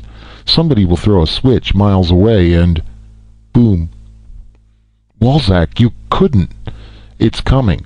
Not only here, but in 50 other places. We've got to fight fire with fire, Eric. It's our only chance. Bring this thing out into the open. Make the government realize this is war. Civil war. That's the only way to force them to take real action. We can't do it any other way. It's illegal to organize politically, and petitions do no good. We can't get a hearing. Well, they'll have to listen to the explosions. I just don't know. Maybe you're the one who should have married Annette after all. Walzak's voice was cold. Maybe you could have watched her scream and beg and die, and never wanted to move a muscle to do anything about it afterwards. Maybe you're the model citizen, Eric. You and the thousands of others who are standing by and letting the yardsticks chop us down one by one. They say in nature it's survival of the fittest. Well, perhaps you're not fit to survive. Eric wasn't listening. She screamed, he said. You heard her scream? Walzak nodded. I can still hear her. I'll always hear her. Eric blinked abruptly. When do we start? Walzak smiled at him. It was a pretty good smile for a man who can always hear screaming. I knew I could count on you, he murmured. Nothing like old friends. Funny, isn't it? Eric tried to match his smile. The way things work out. You and I being kids together, you marrying my girl, and then us meeting up again this way. Yes, said Walzak, and he wasn't smiling now. I guess it's a small world. Chapter 10. Harry Collins, 2032. Harry's son's house was on the outskirts of Washington, near what had once been called Gettysburg. Harry was surprised to find that it was a house, and a rather large one, despite the fact that almost all the furniture had been scaled down proportionately to fit the needs of a man 3 feet high. But then Harry was growing accustomed to surprises. He found a room of his own, ready and waiting on the second floor. Here the furniture was of almost antique vintage, but adequate in size, and here, in an atmosphere of unaccustomed comfort, he could talk. So you're a physician, eh? Harry gazed down into the diminutive face, striving to accept the fact that he was speaking to a mature adult, his own son, his and Sue's, a grown man and a doctor. It seemed incredible, but then nothing was more incredible than the knowledge that he was actually here in his child's home. "We're all specialists in one field or another," his son explained. "Every one of us born and surviving during the early experimental period received our schooling under a plan Leffingwell set up. It was part of his conditional agreement that we become wards of the state. He knew the time might come when we'd be needed." "But why wasn't all this done openly?" "You know the answer to that. There was no way of educating us under the prevailing system, and there was always a danger we might be singled out as freaks who must be destroyed, particularly in those early years. So Leffingwell relied on secrecy, just as he did during his experimentation period. You know how you felt about that. You believed innocent people were being murdered. Would you have listened to his explanations, accepted the facts that his work was worth the cost of a few lives so that future billions of human beings might be saved? No, there was no time for explanation or indoctrination. Leffingwell chose concealment." "Yes," Harry sighed. "I understand that better now, I think, but I couldn't see it then when I tried to kill him." He flushed. "And I still can't quite comprehend why he spared me after that attempt." "Because he wasn't the monster you thought him to be. When I pleaded with him—" "You were the one?" Harry's son turned away. "Yes. When I was told who you really were, I went to him. But I was only a child, remember that, and he didn't spare you out of sentimentality. He had a purpose." "A purpose in sending me to prison, letting me rot all these years while I grew up, I and others like myself, and while the world outside changed." Harry's son smiled. "Your friend Richard Wade was right, you know. He guessed a great deal of the truth. Leffingwell and Manshoff and the rest of their associates deliberately set out to assemble a select group of nonconformists, men of specialized talents and outlooks. There were over 300 of you at Stark Falls. Richard Wade knew why." "And so he was dragged off and murdered?" "Murdered? No, Father. He's very much alive, I assure you. In fact, he'll be here tonight." "But why was he taken away so abruptly, without any warning?" "He was needed. There was a crisis when Dr. Leffingwell died." Harry's son sighed. "You didn't know about that, did you? There's so much for you to learn. But I'll let him tell you himself when you see him this evening." Richard Wade told him. And so did William Chang, and Lars Nielstrom, and all the others. During the ensuing weeks, Harry saw each of them again, but Wade's explanation was sufficient. "I was right," he said. "There was no underground when we were at Stark Falls. What I didn't realize, though, was that there was an overground." "Overground?" "You might call it that. Leffingwell and his staff formed the nucleus. They foresaw the social crisis which lay ahead. When the world became physically divided into the tall and the short, the young and the old, they knew there'd be a need of individuality then, and they did create a stockpile of the younger generation, specially educated, a stockpile of the older generation, carefully selected. We conspicuous rebels were incarcerated and given an opportunity to think the problem through, with limited contact with one another's viewpoints." "But why weren't we told the truth at the beginning, allowed to meet face to face and make some sensible plans for the future?" Harry's son interrupted. "Because Dr. Leffingwell realized this would defeat the ultimate purpose. You'd have formed your own in-group as prisoners, dedicated to your own welfare. There'd be emotional ties." "I still don't know what you're talking about. What are we supposed to prepare for now?" Richard Wade shrugged. "Leffingwell had it all planned. He foresaw that when the first generation of yardsticks, that's what they call themselves, you know, came of age, there'd be social unrest. The young people would want to take over, and the older generation would try to remain in positions of power. It was his belief that tensions could be alleviated only by proper leadership on both sides." He himself had an important voice in government circles. He set up an arrangement whereby a certain number of posts would be assigned to people of his choice, both young and old. Similarly, in the various professions there'd be room for appointees he'd select. Given a year or two of training, Leffingwell felt that we'd be ready for these positions. Young men like your son would be placed in key spots where their influence would be helpful with the yardsticks. Older men such as yourself would go into other assignments, in communications media chiefly. The skillful use of group psychological techniques could avert open clashes. He predicted a danger period lasting about 20 years, roughly from 2030 to 2050. Once we weathered that span, equilibrium would be regained, as a second and third generation came along and the elders became a small minority. If we did our work well and eliminated the sources of prejudice, friction, and hostility, the transition could be made. The overground in governmental circles would finance us. This was Leffingwell's plan, his dream. "You speak in the past tense," Harry said. "Yes." Wade's voice was harsh. "Because Leffingwell is dead of cerebral hemorrhage, and his plan died with him. Oh, we still have some connections in government, enough to get men like yourself out of Stark Falls.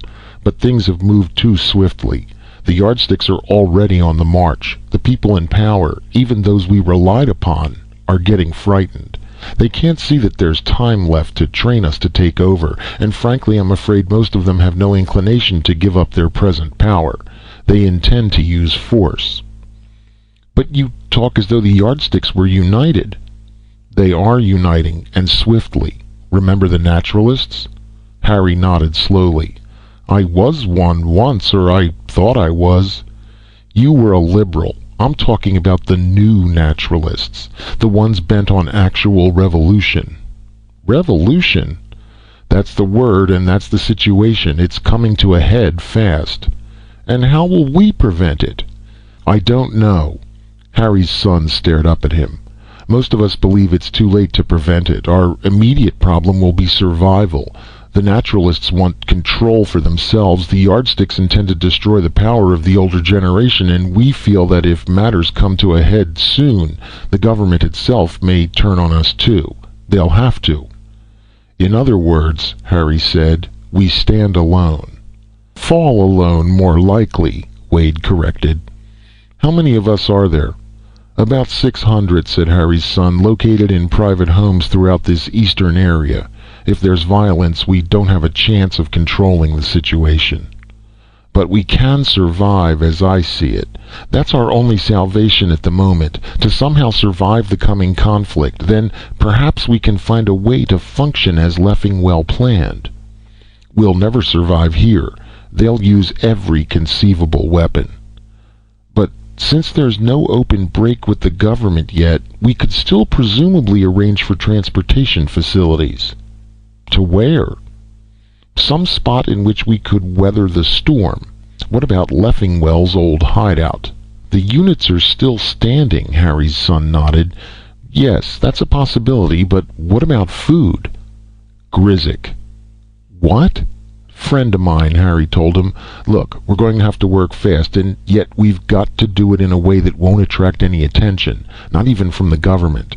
I suggest we set up an organizing committee and make plans." He frowned. "How much time do you think we have? A year or so?" 6 months, his son hazarded. 4 at most, Wade said. "Haven't you been getting the full reports on those riots? Pretty soon they'll declare a state of national emergency, and then nobody will be going anywhere." "All right," Harry Collins grinned. "We'll do it in 4 months." Actually, as it worked out, they did it in just a day or so under 3. 542 men moved by jetter to Colorado Springs, thence by helicopter to the Canyon Hideaway. They moved in small groups, a few each week. Harry himself had already established the liaison system, and he was based at Grizek's ranch. Grizek was dead, but Bassett and Tom Lowry remained, and they cooperated. Food would be ready for the copters that came out of the canyon. The canyon installation itself was deserted, and the only problem it presented was one of rehabilitation. The first contingent took over. The jetters carried more than their human cargo. They were filled with equipment of all sorts, microscans and laboratory instruments and devices for communication. By the time the entire group was assembled, they had the necessary implementation for study and research. It was a well-conceived and well-executed operation. To his surprise, Harry found himself acting as the leader of the expedition, and he continued in this capacity after they were established. The irony of the situation did not escape him. To all intents and purposes, he was now ruling the very domain in which he had once languished as a prisoner. But with Wade and Chang and the others, he set up a provisional system which worked out very well, and proved very helpful once the news reached them that open revolt had begun in the world outside. A battered copter landed one evening at dusk, and the wounded pilot poured out his message, then his life's blood. Angelisco was gone. Washington was gone. The naturalists had struck using the old outlawed weapons, and it was the same abroad according to the few garbled reports thereafter obtainable only via ancient shortwave devices. From then on, nobody left the canyon except on weekly copter lifts to the ranch grazing lands for fresh supplies. Fortunately, that area was undisturbed, and so were its laconic occupants. They neither knew nor cared what went on in the world outside, what cities were reported destroyed, what forces triumphed or went down into defeat, what activity or radioactivity prevailed. Life in the canyon flowed on, more peacefully than the river cleaving its center. There was much to do and much to learn. It was actually a monastic existence, compounded of frugality, abstinence, continence, and devotion to scholarly pursuits. Within a year, gardens flourished. Within 2 years, herds grazed the grassy slopes. Within 3 years, cloth was being woven on looms in the ancient way, and most of the homespun arts of an agrarian society had been revived. Men fell sick and men died, but the survivors lived in amity. Harry Collins celebrated his 60th birthday as the equivalent of a second-year student of medicine, his instructor being his own son. Everyone was studying some subject, acquiring some new skill. One-time rebellious natures and one-time biological oddities alike were united by the common bond of intellectual curiosity. It was, however, no utopia. Some of the younger men wanted women, and there were no women. Some were irked by confinement and wandered off. 3 of the fleet of 11 copters were stolen by groups of malcontents. From time to time there would be a serious quarrel. 6 men were murdered. The population dwindled to 420. But there was progress in the main. Eventually Banning joined the group from the ranch, and under his guidance the study system was formalized. Attempts were made to project the future situation, to prepare for the day when it would be possible to venture safely into the outside world once again and utilize newly won abilities. Nobody could predict when that would be, nor what kind of world would await their coming. By the time the 5th year had passed, even short-wave reports had long since ceased.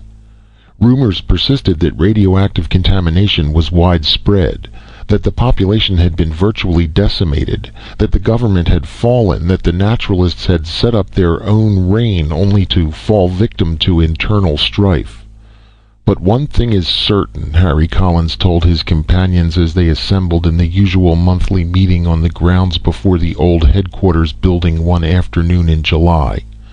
The fighting will end soon. If we hear nothing more within the next few months, we'll send out observation parties.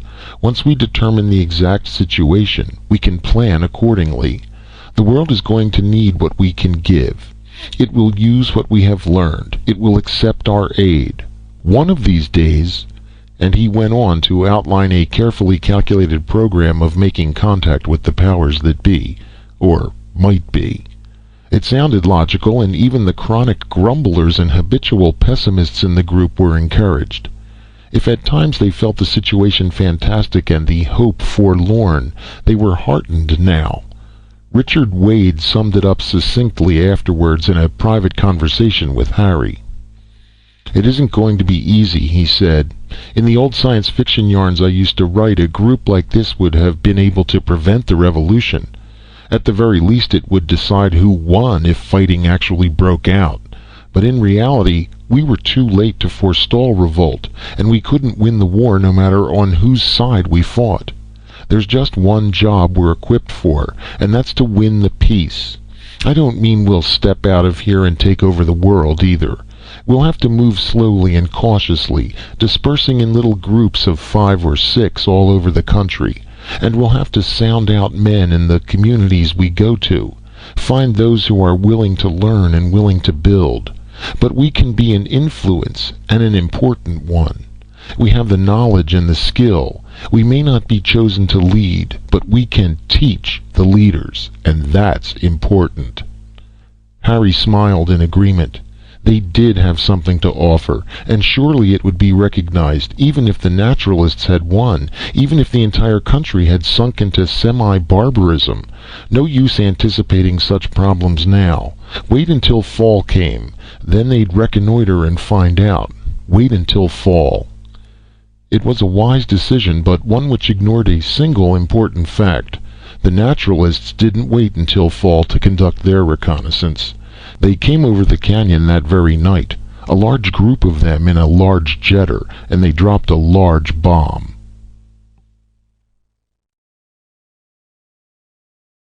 Chapter 11. Jesse Pringle, 2039. They were after him. The whole world was in flames, and the buildings were falling. The mighty were fallen. The day of judgment was at hand. He ran through the flames blindly. Blind Samson, eyeless in Gaza, treading at the mill. The mills of the gods grind slowly, but they grind exceedingly small. Small, they were all small, but that didn't matter. They had the guns, and they were hunting him down to his doom. Day of doom, doomsday.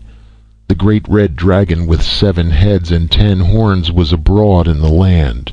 They had unleashed the dragon, and his breath was a fire that seared, and his tail was a thunder that toppled towers. The dragon was searching him out for his sins. He would be captured and set to labor in the mill. But he would escape. He must escape. He was afraid of them, small as they were, and great oaks from little acorns grow. It's the little things that count, and he dare not go a-hunting for fear of little men. Jesse crouched against the dock, watching the grain elevators burn. The whole city was burning. Babylon the mighty. The whole world was burning in God's final wrath of judgment. Nobody believed in God anymore. Nobody read the Bible, and that's why they didn't know these things. Jesse knew, because he was an old man, and he remembered how it had been when he was a little boy who learned of the Word of God and the wrath of God. He could see the reflection of the flames in the water now, and the reflection was shimmery and broken because of the black clusters floating past. Large clusters and small clusters. There were bodies in the water, the bodies of the slain. Thunder boomed from the city behind him. Explosions. That's how it had started, when the naturalists began blowing up the buildings, and then the yardsticks had come with their weapons, hunting down the naturalists. Or had it been that way, really? It didn't matter now. That was in another country, and besides, the wench was dead. The wench is dead. His wench. Jesse's wench. She wasn't so old, only 72, but they killed her. They blew off the top of her head, and he could feel it when they did. It was as if something had happened in his head. And then he ran at them and screamed, and there was a great slaughter amongst the heathen, the forces of unrighteousness. And Jesse had fled and smote evil in the name of the Lord, for he perceived now that the time was at hand. How the mighty are fallen. Jesse blinked at the water, wishing it would clear, wishing his thoughts would clear. Sometimes, for a moment, he could remember back to the way things really were, when it was still a real world with real people in it, when he was just a little boy and everybody else was big. Strange. Now he was an old man, a big old man, and almost everybody else was little. He tried to think what it had been like so long ago. It was too long, and all he could remember about being small was that he had been afraid. afraid of the bigger people. And now he was big and afraid of the smaller people. Of course they weren't real. It was just part of the prophecy. They were the locusts sent to consume and destroy. He kept telling himself there was nothing to fear. The righteous need not fear when the day of judgment is at hand. Only somewhere inside him was this little boy crying, "Mama, Mama, Mama." And somewhere else was this old man just staring down into the water and waiting for them to find him. Another explosion sounded. This one was closer. They must be bombing the entire city, or else it was the dragon lashing his tail. Somebody ran past Jesse carrying a torch. No, it wasn't a torch. His hair was on fire. He jumped into the water, screaming, "They're coming! They're coming!" Jesse turned and blinked. They were coming, all right. He could see them pouring out of the alleyways like rats. Rats with gleaming eyes, gleaming claws. Suddenly his head cleared. He realized that he was going to die. He had perhaps 1 minute of life left. 1 minute out of 80 years, and he couldn't fool himself any longer. He was not delirious. Day of judgment? That was nonsense. And there was no dragon, and these were not rats. They were merely men. Puny little men who killed because they were afraid. Jesse was a big man, but he was afraid too. 6 feet 3 inches tall he was when he stood up straight as he did now, watching them come, but he knew fear, and he resolved that he must not take that fear with him into death. He wanted to die with something better than that. Wasn't there something he could find and cling to, perhaps some memory? A minute is so short, and 80 years is so long. Jesse stood there swaying, watching them draw nearer, watching them as they caught sight of him and raised their weapons. He scanned rapidly into the past before the time the wench was dead. Back to when you and I were young, Maggie. Back still earlier and earlier, seeking the high point, the high school. That was it, the high school, the highlight, the moment of triumph, the game with Lincoln. Yes, that was it. He hadn't been ashamed of being 6 feet 3 inches then. He'd been proud of it. Proud as he raised his arms and splashed down into the water as the bullet struck. And that was the end of Jesse Pringle. Jesse Pringle, champion basketball center of the class of '79. Chapter 12. Littlejohn, 2065. The helicopter landed on the roof and the attendants wheeled it over to one side. They propped the ladder up and Littlejohn descended slowly, panting. They had a coaster chair waiting and he sank into it, grateful for the rest. Hardy fellows, these attendants, but then they were almost 3 feet tall. More stamina, that was the secret. Common stock, of course, but they served a purpose. Somebody had to carry out the orders. When they wheeled the coaster chair into the elevator, Littlejohn descended. The elevator halted on the first floor and he breathed a sigh of relief. Great heights always made him faint and dizzy, and even a short helicopter trip took its toll. The mere thought of soaring 200 feet above the ground was enough to paralyze him. But this journey was vital. Thurman was waiting for him. Yes, Thurman was waiting for him here in the council chamber. The coaster chair rolled forward into the room, and again Littlejohn felt a twinge of apprehension. The room was vast, too big for comfort. It must be all of 50 feet long and over 10 feet in height. How could Thurman stand it, working here? But he had to endure it. Littlejohn reminded himself he was head of the council. Thurman was lying on the couch when Littlejohn rolled in, but he sat up and smiled. "I greet you," he said. "I greet you," Littlejohn answered. "No, don't bother to stay seated. Surely we don't need to be ceremonious." Thurman pricked up his ears at the sound of the unfamiliar word. He wasn't the scholarly type like Littlejohn, but he appreciated Littlejohn's learning and knew he was important to the council. They needed scholars these days, and antiquarians too. One has to look to the past when rebuilding a world. "You sent for me?" Littlejohn asked. The question was purely rhetorical, but he wanted to break the silence. Thurman looked troubled as he replied, "Yes, it's a matter of confidence between us."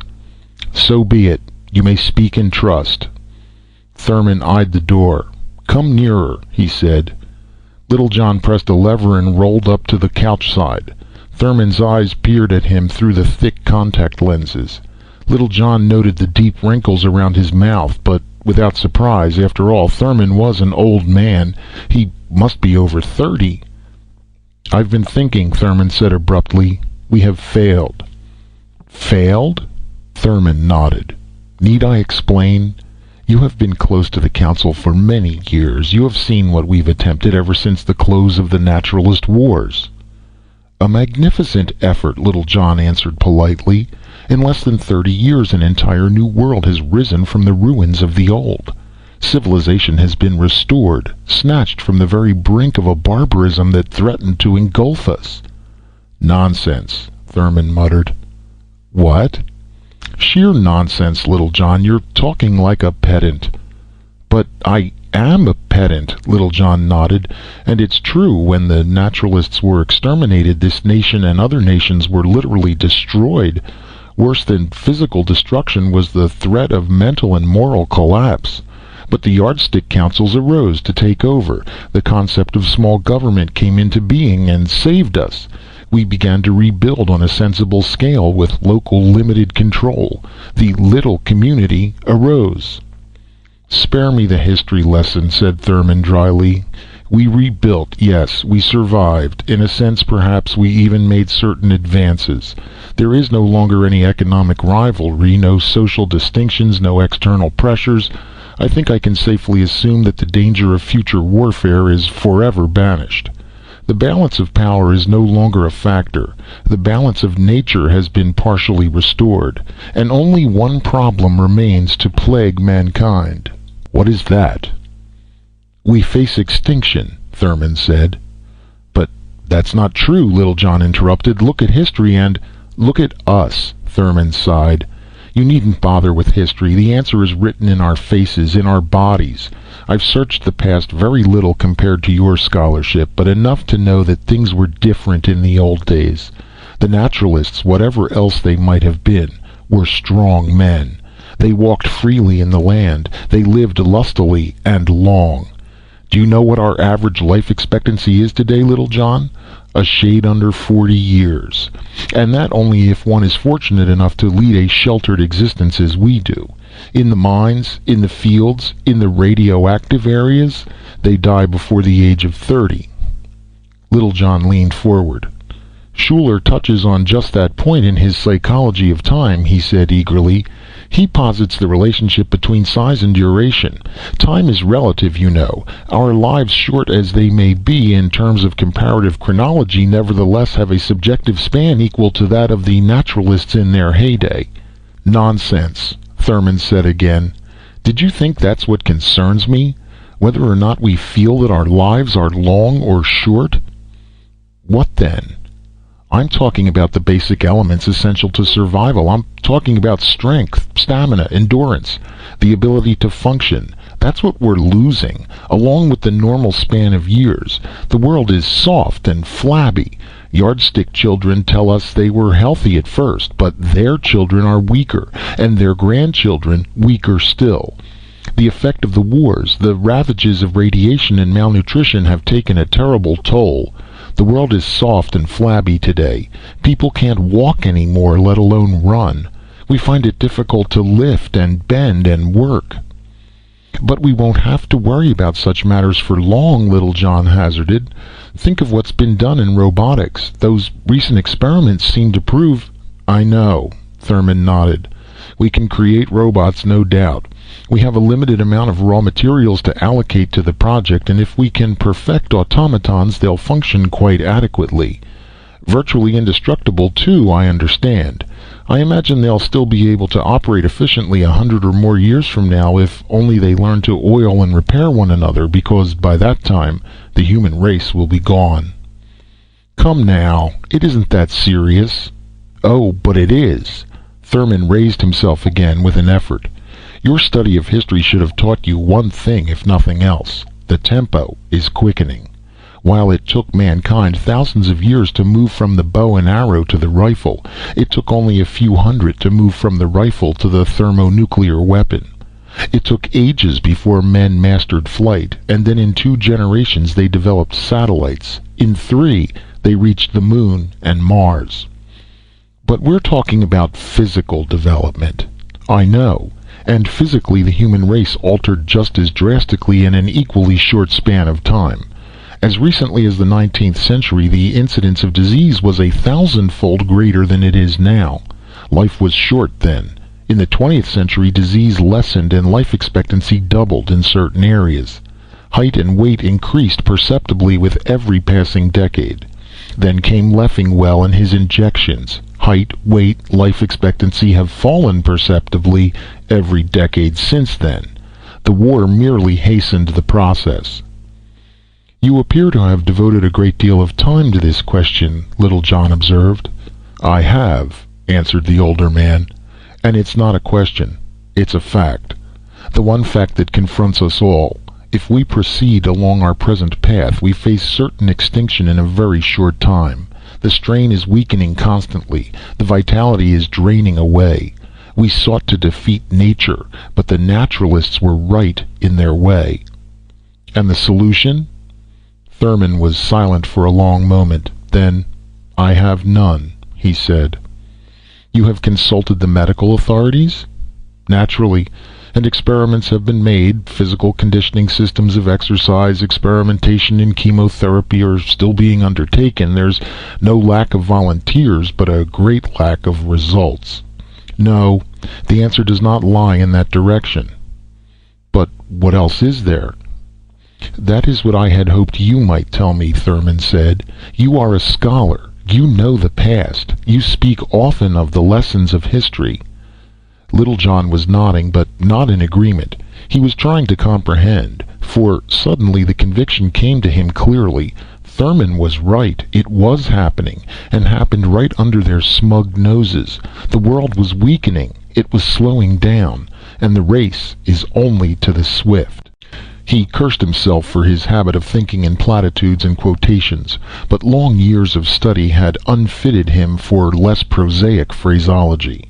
If he could only be practical. Practical. "Thurman," he said, "there is a way so obvious we've all overlooked it, passed right over it." "And that is?" "Stop the Leffingwell injections." "But—" "I know what you'll say. There have been genetic mutations. Very true, but such mutations can't be universal. A certain percentage of offspring will be sound, capable of attaining full growth. And we don't have the population problem to cope with anymore. There's room for people again. So why not try it? Stop the injections and allow babies to be born as they were before." Littlejohn hesitated before adding a final word, but he knew he had to add it. He knew it now. "Normally," he said. Thurman nodded. "So that is your answer?" "Yes, I think it will work." "So do the biologists," Thurman told him. "A generation of normal infants reared to maturity would restore mankind to its former stature in every sense of the word. And now, knowing the lessons of the past, we could prepare for the change to come. We could rebuild the world for them to live in, rebuild it psychically as well as physically. We'd plan to eliminate the rivalry between the large and the small, the strong and the weak. It wouldn't be difficult because there's plenty for all. There'd be no trouble as there was in the old days. We've learned to be psychologically flexible." Littlejohn smiled. "Then that is the solution?" he asked. "Yes. Eliminating the Leffingwell injections will give us a good proportion of normal children again. But where do we find the normal women to bear them?" "Normal women?" Thurman sighed, then reached over and placed a scroll in the scanner. "I have already gone into that question with research technicians," he said, "and I have the figures here." He switched on the scanner and began to read. "The average nubile female aged 13 to 21 is 2 feet 10 inches high and weighs 48 pounds. Thurman flicked the switch again and peered up. "I don't think I'll bother with pelvic measurements," he said. "You can already see that giving birth to a 6 or 7 pound infant is physically impossible under the circumstances. It cannot be done." But surely there must be some larger females, perhaps a system of selective breeding on a gradual basis." "You're talking in terms of generations. We haven't got that much time." Thurman shook his head. "No, we're stopped right here. We can't get normal babies without normal women, and the only normal women are those who began life as normal babies." "Which comes first?" Littlejohn murmured. "The chicken or the egg?" "What's that?" "Nothing. Just an old saying from history." Thurman frowned. "Apparently, then, that's all you can offer in your professional capacity as a historian, just some old sayings." He sighed. "Too bad you don't know some old prayers, because we need them now." He bowed his head, signifying the end of the interview. Littlejohn rolled out of the room. His copter took him back to his own dwelling back across the rooftops of New Chicago. Ordinarily, Littlejohn avoided looking down. He dreaded heights, and the immensity of the city itself was somehow appalling. But now he gazed upon the capital and center of civilization with a certain morbid affection. New Chicago had risen on the ashes of the old after the war's end. Use of thermonukes had been limited, fortunately, so radioactivity did not linger, and the vast craters hollowed out by ordinary warheads had been partially filled in by rubble and debris. Artificial fill had done the rest of the job, so that now New Chicago was merely a flat prairie, as it must have been hundreds of years ago. A flat prairie on which the city had been resurrected. There were almost 50,000 people here in the capital, the largest congregation of population on the entire continent. They had built well, and surely this time, built for the security and certainty of centuries to come. Littlejohn sighed. It was hard to accept the fact that they had been wrong, that all this would end in nothingness. They had eliminated war, eliminated disease, eliminated famine, eliminated social inequality, injustice, disorders external and internal, and in so doing, they had eliminated themselves. The sun was setting in the west, and long shadows crept over the city below. Yes, the sun was setting, and the shadows were gathering. The night was coming to claim its own. Darkness was falling, eternal darkness. It was quite dark by the time Littlejohn's copter landed on the rooftop of his own dwelling. So dark, in fact, that for a moment he didn't see the strange vehicle already standing there. Not until he had settled into his coaster chair did he notice the presence of the other copter, and then it was too late. Too late to do anything except sit and stare as the gigantic shadow loomed out of the night, silhouetted against the sky. The shadow shambled forward, and Littlejohn gaped in terror at the titanic figure. He opened his mouth to speak, but words did not form. There were no words to form, for how does one address an apparition? Instead, it was the apparition which spoke. "I have been waiting for you," it said. Yes?" "I want to talk to you." The voice was deep, menacing. Littlejohn shifted in his coaster chair. There was nowhere to go, no escape. He gazed up at the shadow. Finally he summoned a response. "Shall we go inside?" he asked. The figure shook its head. "Where? Down into that dollhouse of yours? It isn't big enough. I've already been there. What I have to say can be said right here." Who are you?" The figure stepped forward so that its face was illuminated by the fluorescence streaming in the open door which led to the inclined chairway descending to Littlejohn's dwelling. Littlejohn could see the face now, the gigantic, wrinkled face, scarred and seared and seamed. It was a human face, but utterly alien to the humanity Littlejohn knew. Faces such as this one had disappeared from the earth a lifetime ago. At least, history had taught him that. History had not prepared him for the actual living presence of a... "Naturalist," Littlejohn gasped. "You're a naturalist. Yes, that's what you are." The apparition scowled. "I am not a naturalist. I am a man." "But you can't be. The war." "I am very old. I lived through your war. I have lived through your peace. Soon I shall die. But before I do, there is something else which must be done." "You've come here to kill me?" "Perhaps." The looming figure moved closer and stared down. No, don't try to summon help. When your servants saw me, they fled. You're alone now, Little John. You know my name? Yes, I know your name. I know the names of everyone on the council. Each of them has a visitor tonight. Then it's a plot. A conspiracy? We have planned this very carefully through the long years. It's all we lived for, those few of us who survived the war. But the council wasn't responsible for the war. Most of us weren't even alive then. Believe me, we weren't to blame. I know. The gigantic face creased in a senile simulation of a smile. Nobody was ever to blame for anything. Nobody was ever responsible. That's what they always told me. I mustn't hate mankind for multiplying, even though population created pressure, and pressure created panic, and that drove me mad. I mustn't blame Leffingwell for solving the overpopulation problem, even though he used me as a guinea pig in his experiments. I mustn't blame the yardsticks for penning me up in a prison until revolution broke out. And I mustn't blame the naturalists for bombing the place where I took refuge. So whose fault was it that I've gone through 80 years of a sordid hell? Why did I, Harry Collins, get singled out for a lifetime of misery and misfortune? The huge old man bent over Little John's huddled form. Maybe it was all a means to an end, a way of bringing me here at this moment to do what must be done. Don't harm me. You're not well. You're crazy? The old man shook his head. No, I'm not crazy, not now. But I have been at times during my life. Perhaps we all are when we attempt to face up to the complications of an average existence. Try to confront the problems which are too big for a single consciousness to cope with in a single lifespan. I've been crazy in the city, and crazy in the isolation of a cell, and crazy in the welter of war.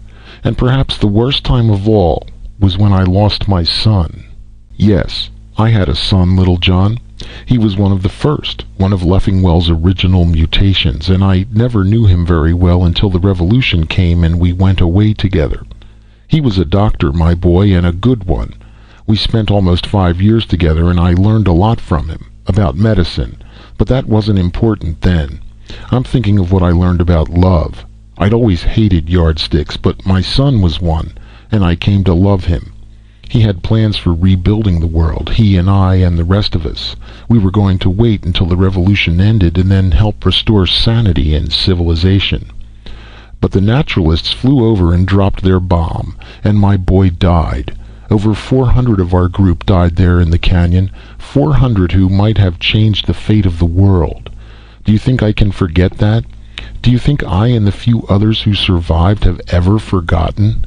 Can you blame us if we did go crazy, if we hid away out there in the western wilderness, hid away from a world that had offered us nothing but death and destruction, and plotted to bring death and destruction to that world in return?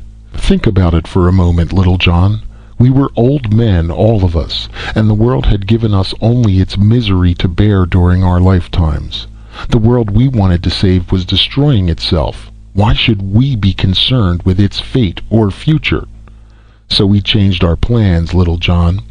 Perhaps the shock had been too much. Instead of plotting to rebuild the world, we turned our thoughts to completing its destruction. Our tools and texts were gone, buried in the rubble with the bodies of fine young men. But we had our minds, crazed minds you'd call them, but aware of reality, the grim reality of the post-revolutionary years. We burrowed away in the desert. We schemed and we dreamed. From time to time we sent out spies. We knew what was going on. We knew the naturalists were gone, that 6-footers had vanished from a yardstick world. We knew about the rehabilitation projects. We watched your people gradually evolve new patterns of living and learning. Some of the former knowledge was rescued, but not all. Our little group had far more learning than you've ever dreamt of. 50 of us between ourselves could have surpassed all your scientists in every field. But we watched and we waited, and some of us died of privation and some of us died of old age, until at last there were only a dozen of us to share the dream of destruction. And we knew that we must act swiftly, or not at all. So we came into the world, cautiously and carefully, moving unobtrusively and unobserved. We wanted to contemplate the corruption, seek out the weaknesses in your degenerate civilization, and we found them, immediately. Those weaknesses are everywhere apparent, for they are physical. You're one of a dying race, Little John. Mankind's days are numbered. There's no need for grandiose schemes of reactivating warheads in buried missile centers, of loosing thermonukes upon the world. Merely by killing off the Central Council here in New Chicago, we can accomplish our objective. A dozen men die, and there's not enough initiative left to replace them. It's as simple as that, and as complicated. Harry Collins nodded.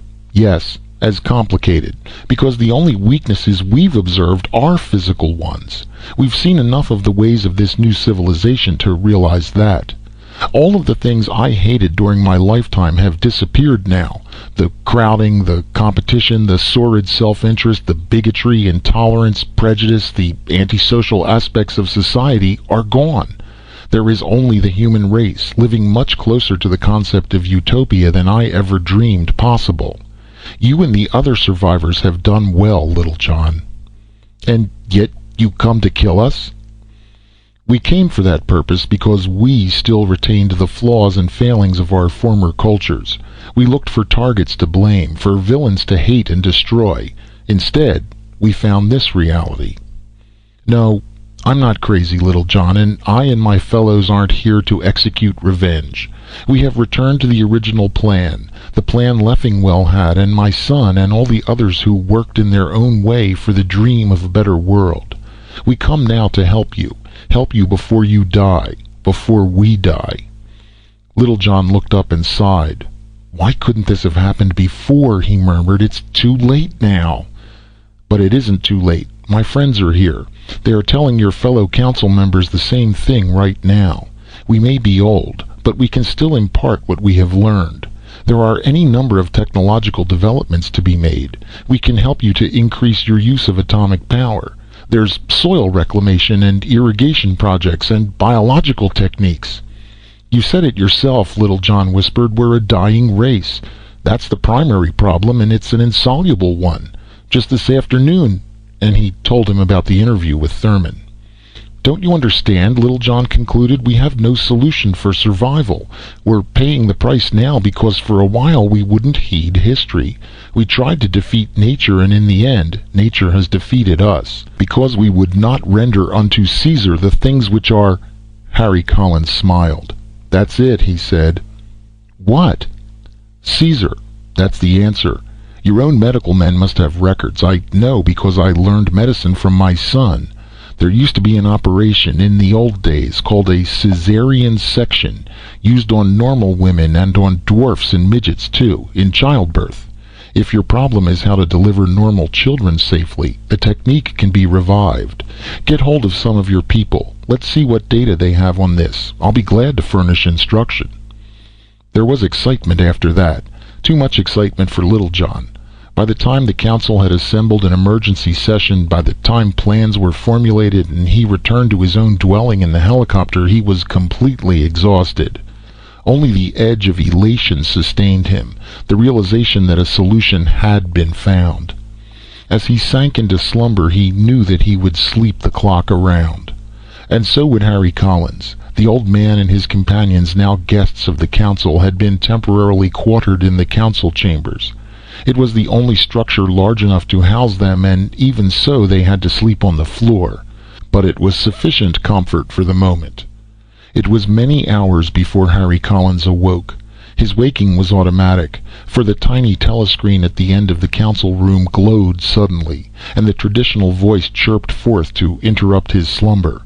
"Good morning," said the voice. "It's a beautiful day in New Chicago." Harry stared at the screen, and then he smiled. "Yes," he murmured, "but tomorrow will be better."